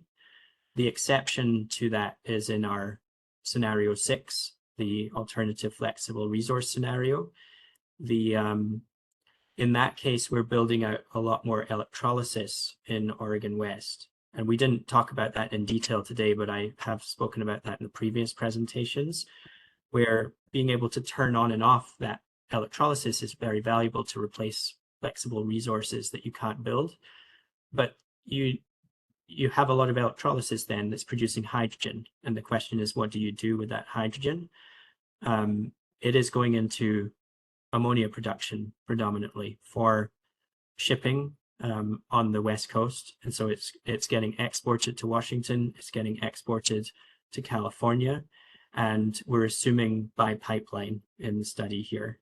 But it doesn't need to be, it could be by truck or rail as well. Thank you. Let me skip down to Ivy. One thing we really need to consider while we are very focused on zero carbon emissions by 2050 is operations and maintenance. I'm not sure if you factored that idea in modeling, but while transmission lines are costly to build or upgrade because it's an aging infrastructure, offshore wind newly built and maintained may be 5 times more costlier. So I don't know if is that reflected in the modeling or how? Yeah, Jeremy. Yeah, so operations and maintenance is included for all of the infrastructure that's in the model. Operation and maintenance costs for renewable resources are all coming from NREL, Annual Technology Baseline. So it's whatever they have determined to be projected O&M costs in the future. And then for T&D infrastructure, then we have those historical costs. So there's a separation there because, you know, the example there being offshore wind that has interconnection and that may be more costly. That falls into the purview of what NREL has developed for the overall project O&M, whereas our T&D is the sort of transmission backbone that would be interconnecting into. Okay. Any follow-up, Ivy? Oh, okay, I see it. The one thing about the historical data that you guys are pulling out of is one thing I'm kind of still confused or maybe need clarification too is like this is a whole new set of a lot of new infrastructures in the energy sector side. How accurate is that, you know, when we're going into a very veered, aggressive pathway too? How can we forecast that better though? Because in my opinion, I think the historical data is maybe a little bit outdated, you know, to go by, because yeah, I do know for a fact, you know, BPA has a lot of these transmission lines cost that they've already got budgeted through Congress and within their own power too, to make that happen. But, you know, regardless, whether you're looking at solar panels and solar farms to wind to offshore wind, they have to be connected somewhere. And I do know that, you know, with this type of idea that we're going into, we just want to be very careful because you're seeing the increased cost, and somewhere in one of your slides is 17 billion. And the whole population of Oregon that we have right now is only like what, 4.3 million people. So how's that looking, you know, when you're asking for all these infrastructures to be cost efficient too, and they have to be built and they be, you know, maintained. You know, we have to be mindful about the taxpayers at the end of the day, right? So, I mean, that's all I have to say. Yeah, those are great points, and it's a place where I think there is a high level of uncertainty, because you go to any utility in Oregon and compare them to the utility next door, their upgrade costs on T&D infrastructure are going to be very different from one another from a load growth perspective, and it's based on their historical culture, the way that they have built out their network, how ready it is to receive a lot more load. So it's a question that needs a lot of data, and it's very specific to location, and one that we are sort of recognizing in our high level treatment of this, that we just don't have the information to do a very detailed assessment of what those costs are. So relying on historical, there are two things that I think are sort of two flip sides of the coin on what that costs people in the future. One is that this is a level of unprecedented investment, or at least unprecedented since the end of the hydro boom and electrification kick in the 70s. And that's really not a period you can look back to and think, can we take from that and derive anything? Because we have a very different looking system now. So massive amount of infrastructure growth, as well as smart infrastructure growth. And so building out a T&D network that looks a lot more advanced than what we've had in the past. That investment would happen regardless if we see load growth or not. The flip side is that because we know that we are going to more growth in the future, and we can forecast further into the future, then there's the opportunity for a new paradigm on T&D infrastructure planning. It has historically been reactionary, where new loads are coming into the area, utilities are reacting on a 5-year or sometimes 10-year timescale. Now that we know that there's more load coming, then there can be more proactive planning and thinking about, we're putting all these renewables into a particular area. Is there backbone infrastructure that could be built to serve that area? And so that pre-planning is potentially cost saving because we can build out a smarter T&D system than historically. And so I think there's things that are driving costs up relative to historical, and there's things that are driving costs down. And how that plays out is going to be super specific to which utility you're looking at, which service territory. Good. Thank you, Jeremy. So I'm going to move us on. Jeremy, there is a final question in the chat from 1131. I'm wondering if you can respond in the chat. If you look at Aaron at 1131. So Aaron, we won't lose that last question, which means I didn't get to say exogenous out loud in a question. So anyways, but Jeremy, if you could respond in the chat. But Edith, I want to come to you because I do want to make sure we have space for a bit more conversation around the table today. So if you want to kind of bring back up the slides, provide some kind of future oriented look, and then we'll close our last 40 minutes or so with a conversation roundtable. Thanks, Ben. And I was looking at the title of this slide and thinking how everybody would just like heave a deep sigh and go off camera when I show this. I have 2 slides here, and actually I want to have a discussion and not just talk about process for the next while, but I want to anchor us a little bit in the process to tee it up. So the first thing that I wanted to show you is just to kind of bring us back for a moment to the role of this group as we kind of talked about it last summer when we were first kicking off our meetings. And so you might recognize the language here. Paraphrases some of what's in the charter. And I'm just bringing this back because we're about to get into policy discussions, and we're kind of on the early part of another wave of meetings that's going to kind of culminate in some draft recommendations. And I think it's helpful just to look back at what we're hoping to get out of our meetings with you and out of our discussions. So, at kind of at its core, we're looking to you to help inform policy recommendations and provide feedback on draft recommendations. But then this middle box really gets at kind of what we're looking for. So you all have important perspectives to help us understand and navigate the high-level implications, the trade-offs, the opportunities associated with different pathways and policy choices. And even your questions just now to Jeremy are really helpful in helping us kind of balance out our and build out our thinking in how we structure these conversations that we're having in our working groups and with you moving forward. And you're also in a position to understand what different choices mean for people in different situations, for different interests, for different sectors, for different regions of our state, and those are all perspectives that we really value as well. And we also recognize that you're drawing on a broader set of perspectives from the communities that you represent. And so what do we have in mind in practice? This all is fine and good, but the next slide that I'm showing, and I promise it's the last one before I tee us up with some questions for you, is just to kind of overlay that, what I just said about the role and what we're looking for in these conversations with when we're having these conversations over the next few months. So this is the working group schedule. And last week, February 12th, we kicked off with a plenary meeting.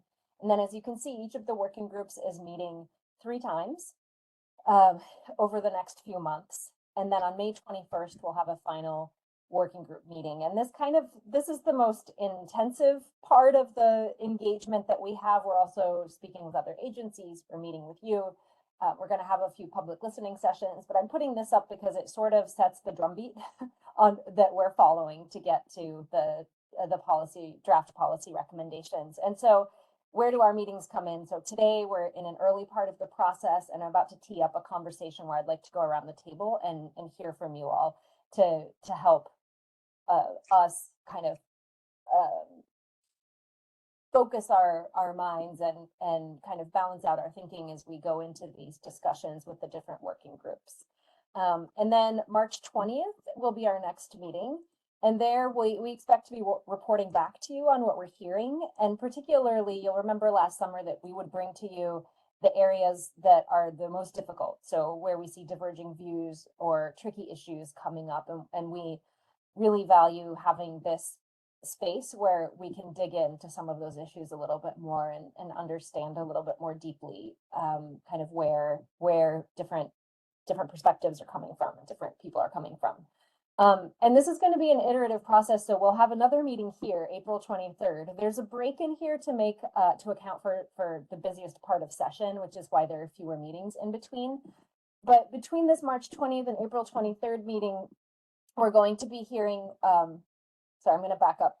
On March 13th, as I mentioned earlier, we're going to be presenting the results of the energy wallet analysis. And I think that something that will be really interesting for us to dig into on April 23rd is how the EGen Equity Group talks about the energy wallet analysis and the air quality modeling results and what that means for our thinking about different policy ideas that are starting to bubble up in the various working groups. And then we have a meeting on May 15th. And by then, we'll be preparing to present in that final working group plenary kind of where we've landed after kind of what we've done with everything that we've heard. And so we'll be in that phase of early draft recommendations and where we're landing and why and where we have questions. And so that's sort of that space where we want to make sure that we're avoiding surprises, that we're being transparent and accountable about what we're thinking about and how we're thinking about what we've heard, and have an opportunity for some feedback before we go back to the final working group plenary and before we publish draft recommendations for written feedback. And then on June 18th, when we meet, we will have published the draft recommendations for written feedback. And so that'll be kind of an opportunity for us to talk more about, I imagine, more about the report and about where we finally landed as well. So that's just to tee up a little bit of what we're seeing coming down the pike and where our meetings fall within these various discussions that we're going to be having in the working groups. And what I'd like to do now is just to, Ben, I'm going to hand it back to you to go around the table, and I'm going to take this down. I might ask if Josh or Jessica or someone can just type these questions and drop them in the chat so that we have them there. But I just want to do a thought exercise here where imagine that we're at the end of the policy discussions and recommendations are coming out. What are you most excited about and what worries you the most? And what we're trying to get at here is sort of the bookends of where you're thinking, where your mind is in the context of this very complicated landscape that we're talking about here. So with that, I'm going to stop sharing my screen so we can all see each other. Encourage you all to show yourself so we can see you. And Ben, I'll hand it back to you. Great, thanks, Edith. So again, these are high-level questions. We have, a couple dozen folks around the table, and it's 11:50. So this is kind of what's on top of mind in this moment. Kind of what are you excited? What worries? This is not kind of your endpoint testimony, 5 minutes each. So I don't know if someone wants to start, otherwise I'm going to go in alphabetical order. So if someone wants to start, I'll just go from there. Otherwise, Andrea, I'm going to start with you, with the A. So what are you most excited about? What worries you the most? I am thinking most about, so I don't know whether it's excited or worried. Thinking most about development of low of solar, right? And where in this discussion, the policy discussions for looking at incentivizing, utilizing all of our large rooftops versus farmland is going to come in. So maybe that's just like I'm excited to have that discussion, but I'm not necessarily seeing where that's going to happen. That's wonderful. Thank you, Andrea. It's good modeling. Thanks for going first by happenstance of your alphabetical name configuration here. Charity.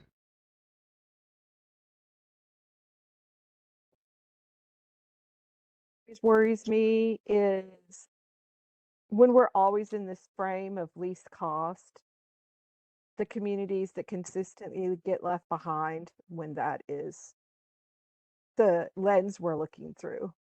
So that just means people I serve often just get pushed out. And that happens every time. So sometimes it's those lenses, and it's still baked into this because money is a reality that we all have to function. So I don't really see that really addressed. And then I'm really, really concerned just how federal policy is going to impact state policy and assumptions we all had in the fall about federal funding that would come in to support some of this that is likely never to happen. So, what really are we going to do at the state level? Those are just the things that worry me the most. Is there an excitement alternative? There's the other side of this. I mean, that modeling showing the longer we delay, the more it's going to cost. If we have to frame it that way, like we really need to act. It's not really an excitement, but like that there's some data to back up that we like really can't keep kicking it down the road. Like it's just going to continue to cost more, which, isn't really a surprise to anyone, but to have that kind of backed up. Awesome. Thank you, Charity. Shannon, I saw your hand go up. Are you wanting to jump in line? Oh, your hand went down though. I would like to, is this an okay time? Yeah, sure. Why not? Super. I'm really excited about the level setting. The work that SETI has done in the past and continues to do is really important for folks to get this third party, an objective view of where are we, what are the technologies and resources that are available to us, and what are some of the implications of these various pathways. I think just that the value of that is so exciting, and that we're even having this conversation. I'm also really excited about the advanced modeling of our Northwest Power Planning Council, who's doing a lot of the same thing. What I'm worried about it is, yes, we have a lot of blurriness. I love that. That's definitely going to be using that. When you put, when we talk about the policy drivers ultimately that have framed up this exercise, it's decarbonization, HB 2021, and an executive order. And for some, those are fighting words. And my concern is that there would be an overshadowing of those policy drivers that feel very abstract for some in Oregon that didn't support them.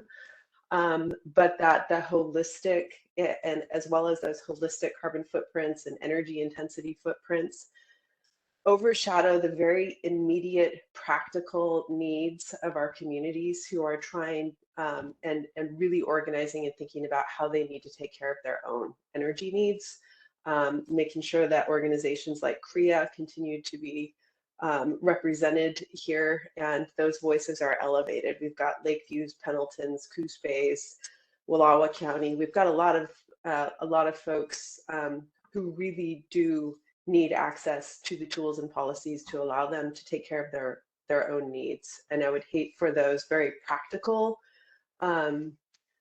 tools and resources to be overshadowed by to some polarizing concept that those tools are only to meet this what they seem to be as an abstract decarbonization statute or executive order that could be rallied around to try and overturn in the next elections. Okay, thank you, Shannon. Chris Golightly? Hi, yeah. I guess I'm just excited that this is being done, that there, this is showing that this can be done. We can decarbonize. There are pathways there. I think this modeling effort and just the state energy strategy is really needed, and I'm just excited to see its results and where it comes. But I am worried, as others have already kind of said, about the focus on least cost. I'm hoping that where we're going next on the policy discussions is going to get more of our policy agendas in there and away from the cost. Really feeling like we need to be focusing on demand side resources and resiliency in smaller communities, and I don't see that factored in so much in what we have so far. So those are my concerns. Awesome. Thank you, Chris. Jeff, jump in. Sure. Well, I've been very impressed with the modeling effort and the transparency. That's been so hats off to that whole team, and I'm looking forward to continuing on that. When I first joined this group, I mentioned that I saw my role as being, if you will, the team historian, as someone who's been working in this stuff for a long time, been a professor for 30 years at Portland State, but even before that was a senior policy analyst for a utility trade association and involved with Northwest Energy Coalition, et cetera. Long time. And I still am trying to figure out how I can be useful in that regard. I think I will be able to be more helpful when we get into the policy discussions, because I kind of know where the bodies are and where the landmines are that we might trip on if we don't think about it. But I'm also somehow or another, I lost a very close family member and kind of checked out for a while, and I didn't realize until recently that I had been dropped out of the energy efficiency and demand response working group, but I didn't get invited and I didn't push it. And I guess that's okay. What I'm trying to think now is where I could be helpful. The transportation area seems still the weakest area right now. There's so much uncertainty all over the place with the Trump administration, of course, but transmission is a tough one. And the area where I'm trying to figure out where I might be able to helpful there, way back, I was the deputy mayor of the city of Beaverton and senior transportation planner for the city of Beaverton when we were developing the light rail. But one of the main projects we were working on was something called the Transportation Planning Rule, which is looking at changes to the building codes, zoning codes, development codes, et cetera, to make it more likely that people would use pedestrian, bicycle, and transit-friendly options, and less likely to use single occupancy automobile travel. So I guess I'm saying that in addition to electrifying the transportation fleet, it might make sense for us to look at ways that we can discourage single occupancy travel in the first place as one of the suite of solutions. Make it more pedestrian, bicycle, and transit friendly. So I'm trying to figure out if I might be able to be helpful in that working group, even though I didn't even attempt. It didn't occur to me until today that might be a role for me. So I'm going to put that out there in case someone thinks that makes sense. Awesome. Thank you, Jeff. Elaine? Yeah, hi. I think you're going to hear some just themes emerging here, like to repeat some things that have already been said.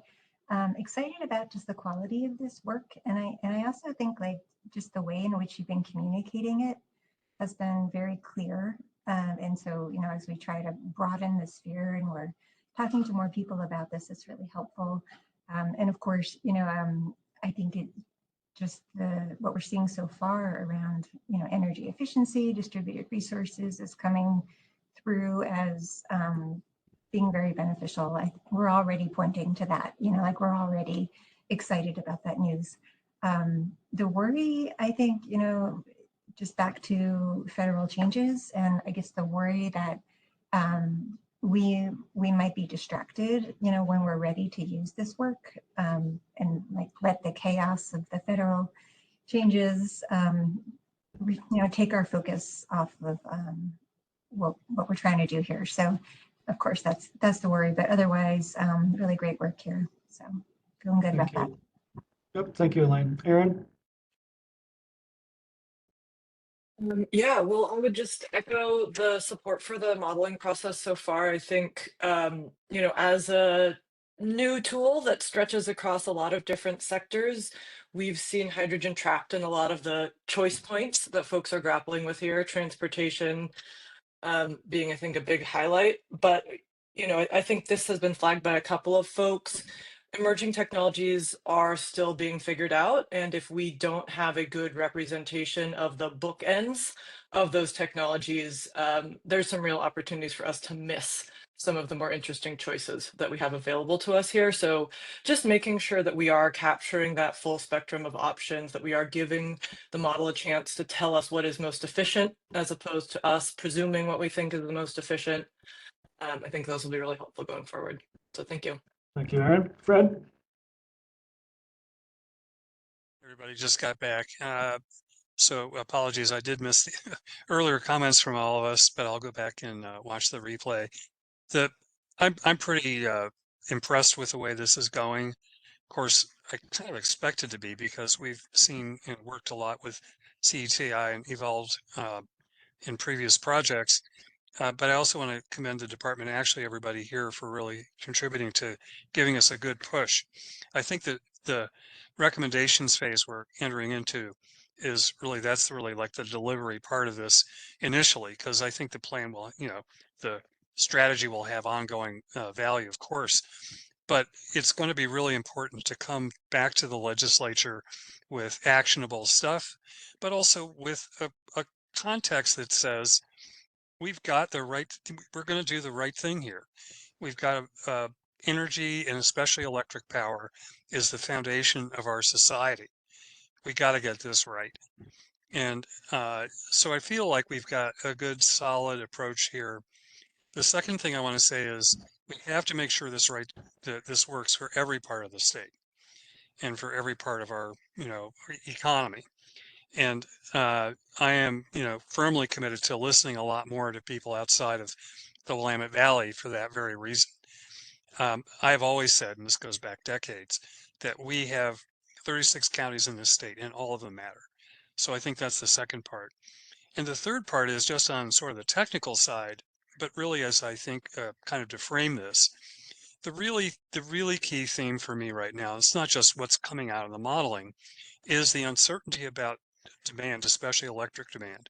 We know we're going to, on a clean energy path, we're going to get a lot more electric power usage. And we've talked a lot about all the details of that. And it's not just about the data centers and industrial loads. It's, the overall demand uncertainty, but I would rather say it's not so much like completely unknown. We have some ability to analyze that, and that's part of what this process does. But I think we have to think very carefully about a future where, we never have perfect foresight, especially at this moment. But 5 years, 10 years, 20 years out, we have a quite different range of possible demand, especially on power, but not only. And I think we need a strategy and recommendations that highlight there is kind of a safe path forward, that we can adjust as we go, we can learn as we go. So those are the themes that I've got. Thank you, Fred. Ivy? All right, hey guys. What I'm excited about is just kind of seeing what the final report is when we come towards the end of this year, and then, looking forward to what even the governor and the Oregon leaders have to say about, based on all of our research and inputs too with that. I'm excited and I'm curious you know, to kind of what everyone's thoughts and inputs, because everybody's so different, you know, in their perspective, their expertise, you know, their priorities ultimately for Oregon in the future. And I hope that, you know, we continue to have these conversations continuously, as I think these models are never going to be fixed. I think that, you know, with the trends, with the cost, you know, with the challenges and the situation we're in, it's going to be ongoing. And I hope that we still have this ongoing discussions too with it. What I am worried about is, and I think I've already touched base on it too, on just a little bit earlier we talked about, is the policies that comes out with that. If we're not careful, it could actually be a lot more costlier for taxpayers. So it's almost kind of saying to having the carriage without the horse. You know, we don't have the current infrastructure yet, but we're going to go ahead and kind of steer all of it into renewable energies, or steer it into one pathways without looking at the overall infrastructures for the whole state of Oregon, including the rural side too with that. And I worry about that, because I think that, you know, we all very much are sticking about the pain point of the target of the zero carbon emission. But, you know, I think the ultimate end of the day is, what can Oregon afford? You know, what is going to be good at the rural state of Oregon side too with that. And I know that's going to be problematic too if everything is just more catered to the metro side. But I think overall, I think this is with good intentions. And I think that it's great that, you know, we have these discussions on a monthly basis. And I think everyone is kind of all on the same page, it looks like. That's great. Thank you, Ivy. Jason? Can you hear me okay? My microphone was having a problem. Yeah, Great. we Well, got you. I'm parachuting in as an alternate for Aaron Orlowski. So this is my first meeting as an advisory attendee, but at a high level, I'd say what I think is most exciting is there's an opportunity for the trade-offs of lots of important decisions to be clearly articulated. And I think, you know, having those trade-offs articulated could be very valuable, not just to the members of this committee, but valuable to decision makers in the legislature, to the public. So I'm excited about that. I think that's going to be a positive outcome. As far as concern, I'll just echo what I think I've heard from a few other people. There's a concern about our reach exceeding our grasps. Sometimes there's multiple objectives that are all important, but are hard to harmonize. And I think that's something to be concerned about. There's a lot of competing goals and priorities and co-benefits and multiple objectives, and that's a challenge to get right. So that's still very daunting. Thank you. Thank you, Jason. Jen? So definitely echoing all the positives that we've heard here. Really impressive exercise, and building off of what Jason just mentioned, just the urgency to reduce emissions as substantially and as quickly as we can, and trying to do that with a lot of complexity and competition for limited time and money. It's just a big challenge, right? It's nothing new. We've been faced with this challenge for a while now, but I think it would be sad to see a lot of really great work get kind of stuck because prioritization becomes too hard or time consuming to figure out just how to move forward. Thank you. Thank you, Jen. Josh?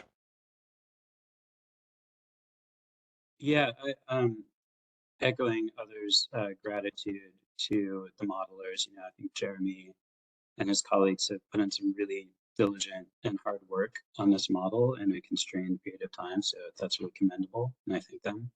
I'm excited to get stuck into this, kind of policy looking process. I really liked Edith's slide on the methodology that we're going to be using, looking at the modeling results and making problem statements about that, looking at the obstacles, policy changes that need to be made. I think that's a great methodology, and it's going to be really useful, and I'm looking forward to using that. I think my concerns, and others have talked about these too, is that just the concern that we've really understood the long lead time resources and the contours around them, and taken into account all of the factors and uncertainties related to those resources. And then the second one, that also echoing what others have said, just understanding what the load growth projections and that trajectory looks like for pressure on the electricity sector. I think the model takes a really good look at sort of cross-sector energy demand reduction, but that sort of like granularity around the pressure specifically on the electricity sector from the combination of data centers, industrial growth, vehicle electrification, building electrification. I think that feels very, very daunting to me. Thanks. Thank you. Lauren? Yeah, thanks all. So similarly, I'm just serving as an alternate. Lara has been here for most of the meetings, but I will say, you know, something that TNC is really excited about is just the inclusion of the Power Place West study. It's exciting to see it being used at this scale. And, you know, we've been grappling for a while on how to operationalize some of those recommendations into effective policies. So really excited to see what this group comes up with and the working groups come up with. And in particular around like incentivizing what we consider some of the low impact options. So reconductoring, co-location, and kind of like what the sideboards are around that. Concerns, you know, echoing a lot of what people have already said around like federal uncertainties and things like that, but also just, you know, I would say within the Power of Place study, the a little bit to what Joshua was alluding to around offshore wind, you know, those data layers I would say are lacking and a little outdated. So just wanting to see a bit more, you know, spatial data that's a bit more up to date. So yeah, thanks. Thank you, Lauren. Mary Marlins? Thing. Well, I'm excited, generally speaking, about energy policy, and I'm really grateful to see that low carbon, no carbon fuels are being considered as an energy resource because we see them as really meaningful for maintaining industrial jobs in the Oregon economy. So excited about that and see where that goes. And then I am worried, unsurprisingly, about the impacts of federal uncertainty on our country's infrastructure and decades of work done in our region and beyond to decarbonize, and hoping that this uncertainty doesn't have detrimental lasting effects. And then also here in Oregon in the energy strategy specifically, I'm really hopeful that we consider feasibility and set goals that we can achieve successfully and get to the goals of a reduced carbon future. So that's all I got. Thanks. Thanks, Mary. Patrick? Yeah, really impressed with the modeling work. Yeah, I really like what I'm seeing here, and I think it's going to be really useful going forward.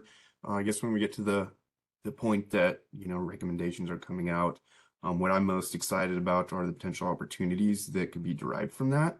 I think it's a really interesting scope of work.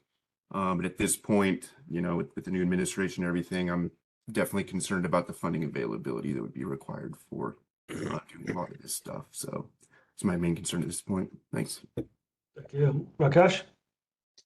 Yeah, when your name starts with R, a lot of the stuff has been said already, so I'll be echoing some of those comments.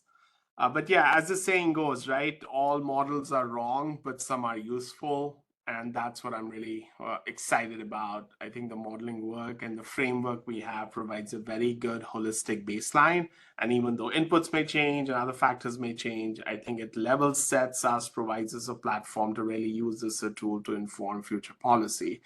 And from a aspiration perspective, at least as a BHAG, a bold, audacious goal, that this work and this activity becomes a reference, a benchmark for other states and maybe in federal policy as well. That'll certainly be a wish. On the worry side, yeah, we touched on, the synergies or lack thereof potentially between federal policy and state policy and the uncertainty around that. And again, from a transportation electrification perspective, that in my mind has a huge impact. I would even extend that to say it's not only our country's policy, but extending it to global policy. We have a lot of synergies with Europe, for example. So if Europe and North America diverge, that's a challenge from efficiency and deployment of resources. So that's certainly one element. And then the other aspect is related to that, right? We, in our world of transportation, and I would extend that to energy as well, I think consistency is important, but more than consistency, perhaps stability is important, right? So we need that outlook for the next 10 years, 20 years, what needs to be done. And I have full faith that as an industry, we come together and make it happen. But if that outlook changes every X years, that makes it really, really difficult, because it's not only then a stop and restart exercise. There is hysteresis loss, and we lose a lot more time in that stop and restart activity. So I really worry about that over the next decade. Yeah, thank you. And I'll make a note. We won't have to always start with A. So you late alphabet folks, you don't always have to go last. Scott, jump in. Yeah, and at least at least some folks have got both a end of the alphabet and beginning alphabet name. I've got a double whammy of Scott Sims, so I get to go last all the time. That's okay though. I love what people have been saying today, and really respect the group, and really respect the research that's gone on. In our capacity, my capacity, managing a trade association of 100 utilities across Pacific Northwest, we've got very blue and very red, and folks in between. So, managing sort of that, narrative of different perspectives is kind of a daily job for us. And I think we have that in Oregon as well. And in fact, I'll call out Fred Hewitt, because sometimes organizationally, we may be in a different place from, say, where Fred's organization is. But I love what Fred said about, we got to be thinking about this in totality of the 36 counties here. I'd say that, the saying of everything in moderation and lots of shades of gray, I think is going to be really critical for us going forward. I think that that's the exciting, I'd say the excited aspect for me is that we're recognizing that there's a span of opinions here, but we're still finding, I think, a common path forward in some of these discussions, which is terrific to me. The worried part is that, just as I alluded to with Jeremy in the study, is that the study work and analysis, it takes time to do it right. At the same time, we're in an environment right now where things are happening so fast, and they're institutionally shifting. I mean, even part of that in the discussion with some of my membership is how to reset our expectations. I mentioned it earlier about the federal workforce, and others here have mentioned that too. But we are having such fundamental shifts about what we have expected as the status quo for a long time, and what potentially is rolling forward for us. Even if you agree or disagree with the workforce reductions that are happening at the federal level, the ability to attract and retain in the future is going to hamper organizations like Bonneville, the U.S. Army Corps of Engineers, NOAA, it goes down the list. And so I think, for that part, we've got to be conscious of that development as we go forward. This is a long-term plan, but even short-term hurdles can trip us up for the long term. So I think we just got to make sure that we're, staying agile and continue to work the long problem, but being really aware of the short term, if that makes sense. Maybe that's too motherhood and apple pie, but I think that's kind of where we find ourselves. So again, appreciate everybody's really thoughtful comments today. Thanks. Yeah, thank you, Scott. Well, last but not least, Tim, jump in. Thanks. I am, first of all, I really want to compliment staff for the work that you all have done on this. I bring a mindset of being a siting and permitting attorney that looks at all this and says, like a big, oh my God, but then I'm excited about, all the opportunities to try to figure out how to solve all this stuff. And I particularly appreciate the clarity and the honesty with the maps that show the transmission constraints and the difficulty of kind of, moving infrastructure to the west from the east. I think that's really a valuable context to understand just, what it's going to take to get here. My concern, I think, is as this all starts to land on policymakers' desks or offices or wherever they are, the courage to actually take material action to solve these problems that we have been talking about. This has been an amazing, heady, great discussion about people who are generally on the same page. So that's, I think, my key concern is, when when this stuff lands with the economic impacts and an honest discussion about the cost, that's where I have a lot of worry about this and how well, the state and the region really moves it forward. Yeah, thank you, Tim. Well, I think I got everybody. If I missed you, please raise your hand. I think we got it. Okay. Well, thank you all. And this is very rare that the timing on my run of show says 12:20 that we were going to complete a roundtable, and I'm really impressed. Thank you all for being, both offering some depth in your comments, but also doing so succinctly and allowing everyone to contribute in the way that you did. So really, really appreciate that. So Edith, I don't know if we want to if there's any other kind of closing pieces, or if you want to offer any reflection. But really, this is kind of the end of our discussion for today.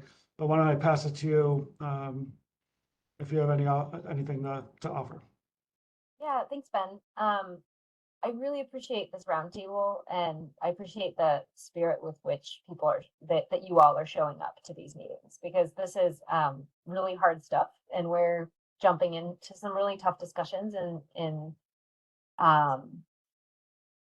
general as we get into policy, because this is where there are a lot of opinions and a lot of feelings and a lot of real world impacts. And I think that we're kicking around different sayings.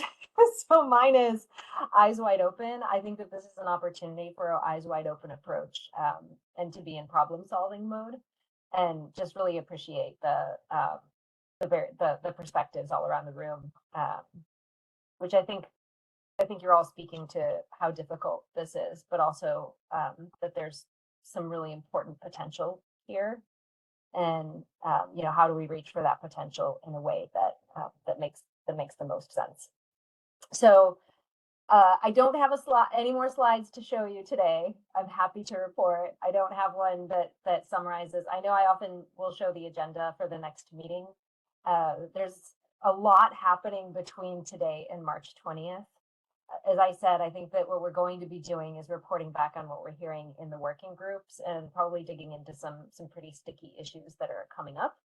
I'll also remind you all, I know that Josh dropped the correct date into the chat, which is March 13th, for the presentation of the results from the complementary analysis, specifically the energy wallet, the air quality modeling, and we'll also have those geospatial maps to help us steer the discussions a little bit more in the direction of also what I'm hearing here today, that to understand the kind of differential implications and priorities and needs around the state. So with that, I'm just going to say thank you very much. And thanks, Jeremy, so much for all of your work and for your presentation today. And I can give you all 5 minutes back to your day. Awesome. Thank you. Well, it's a privilege to be with y'all. Enjoy the day. Thank you for a great meeting. Take care. Thanks, everyone. Thank you.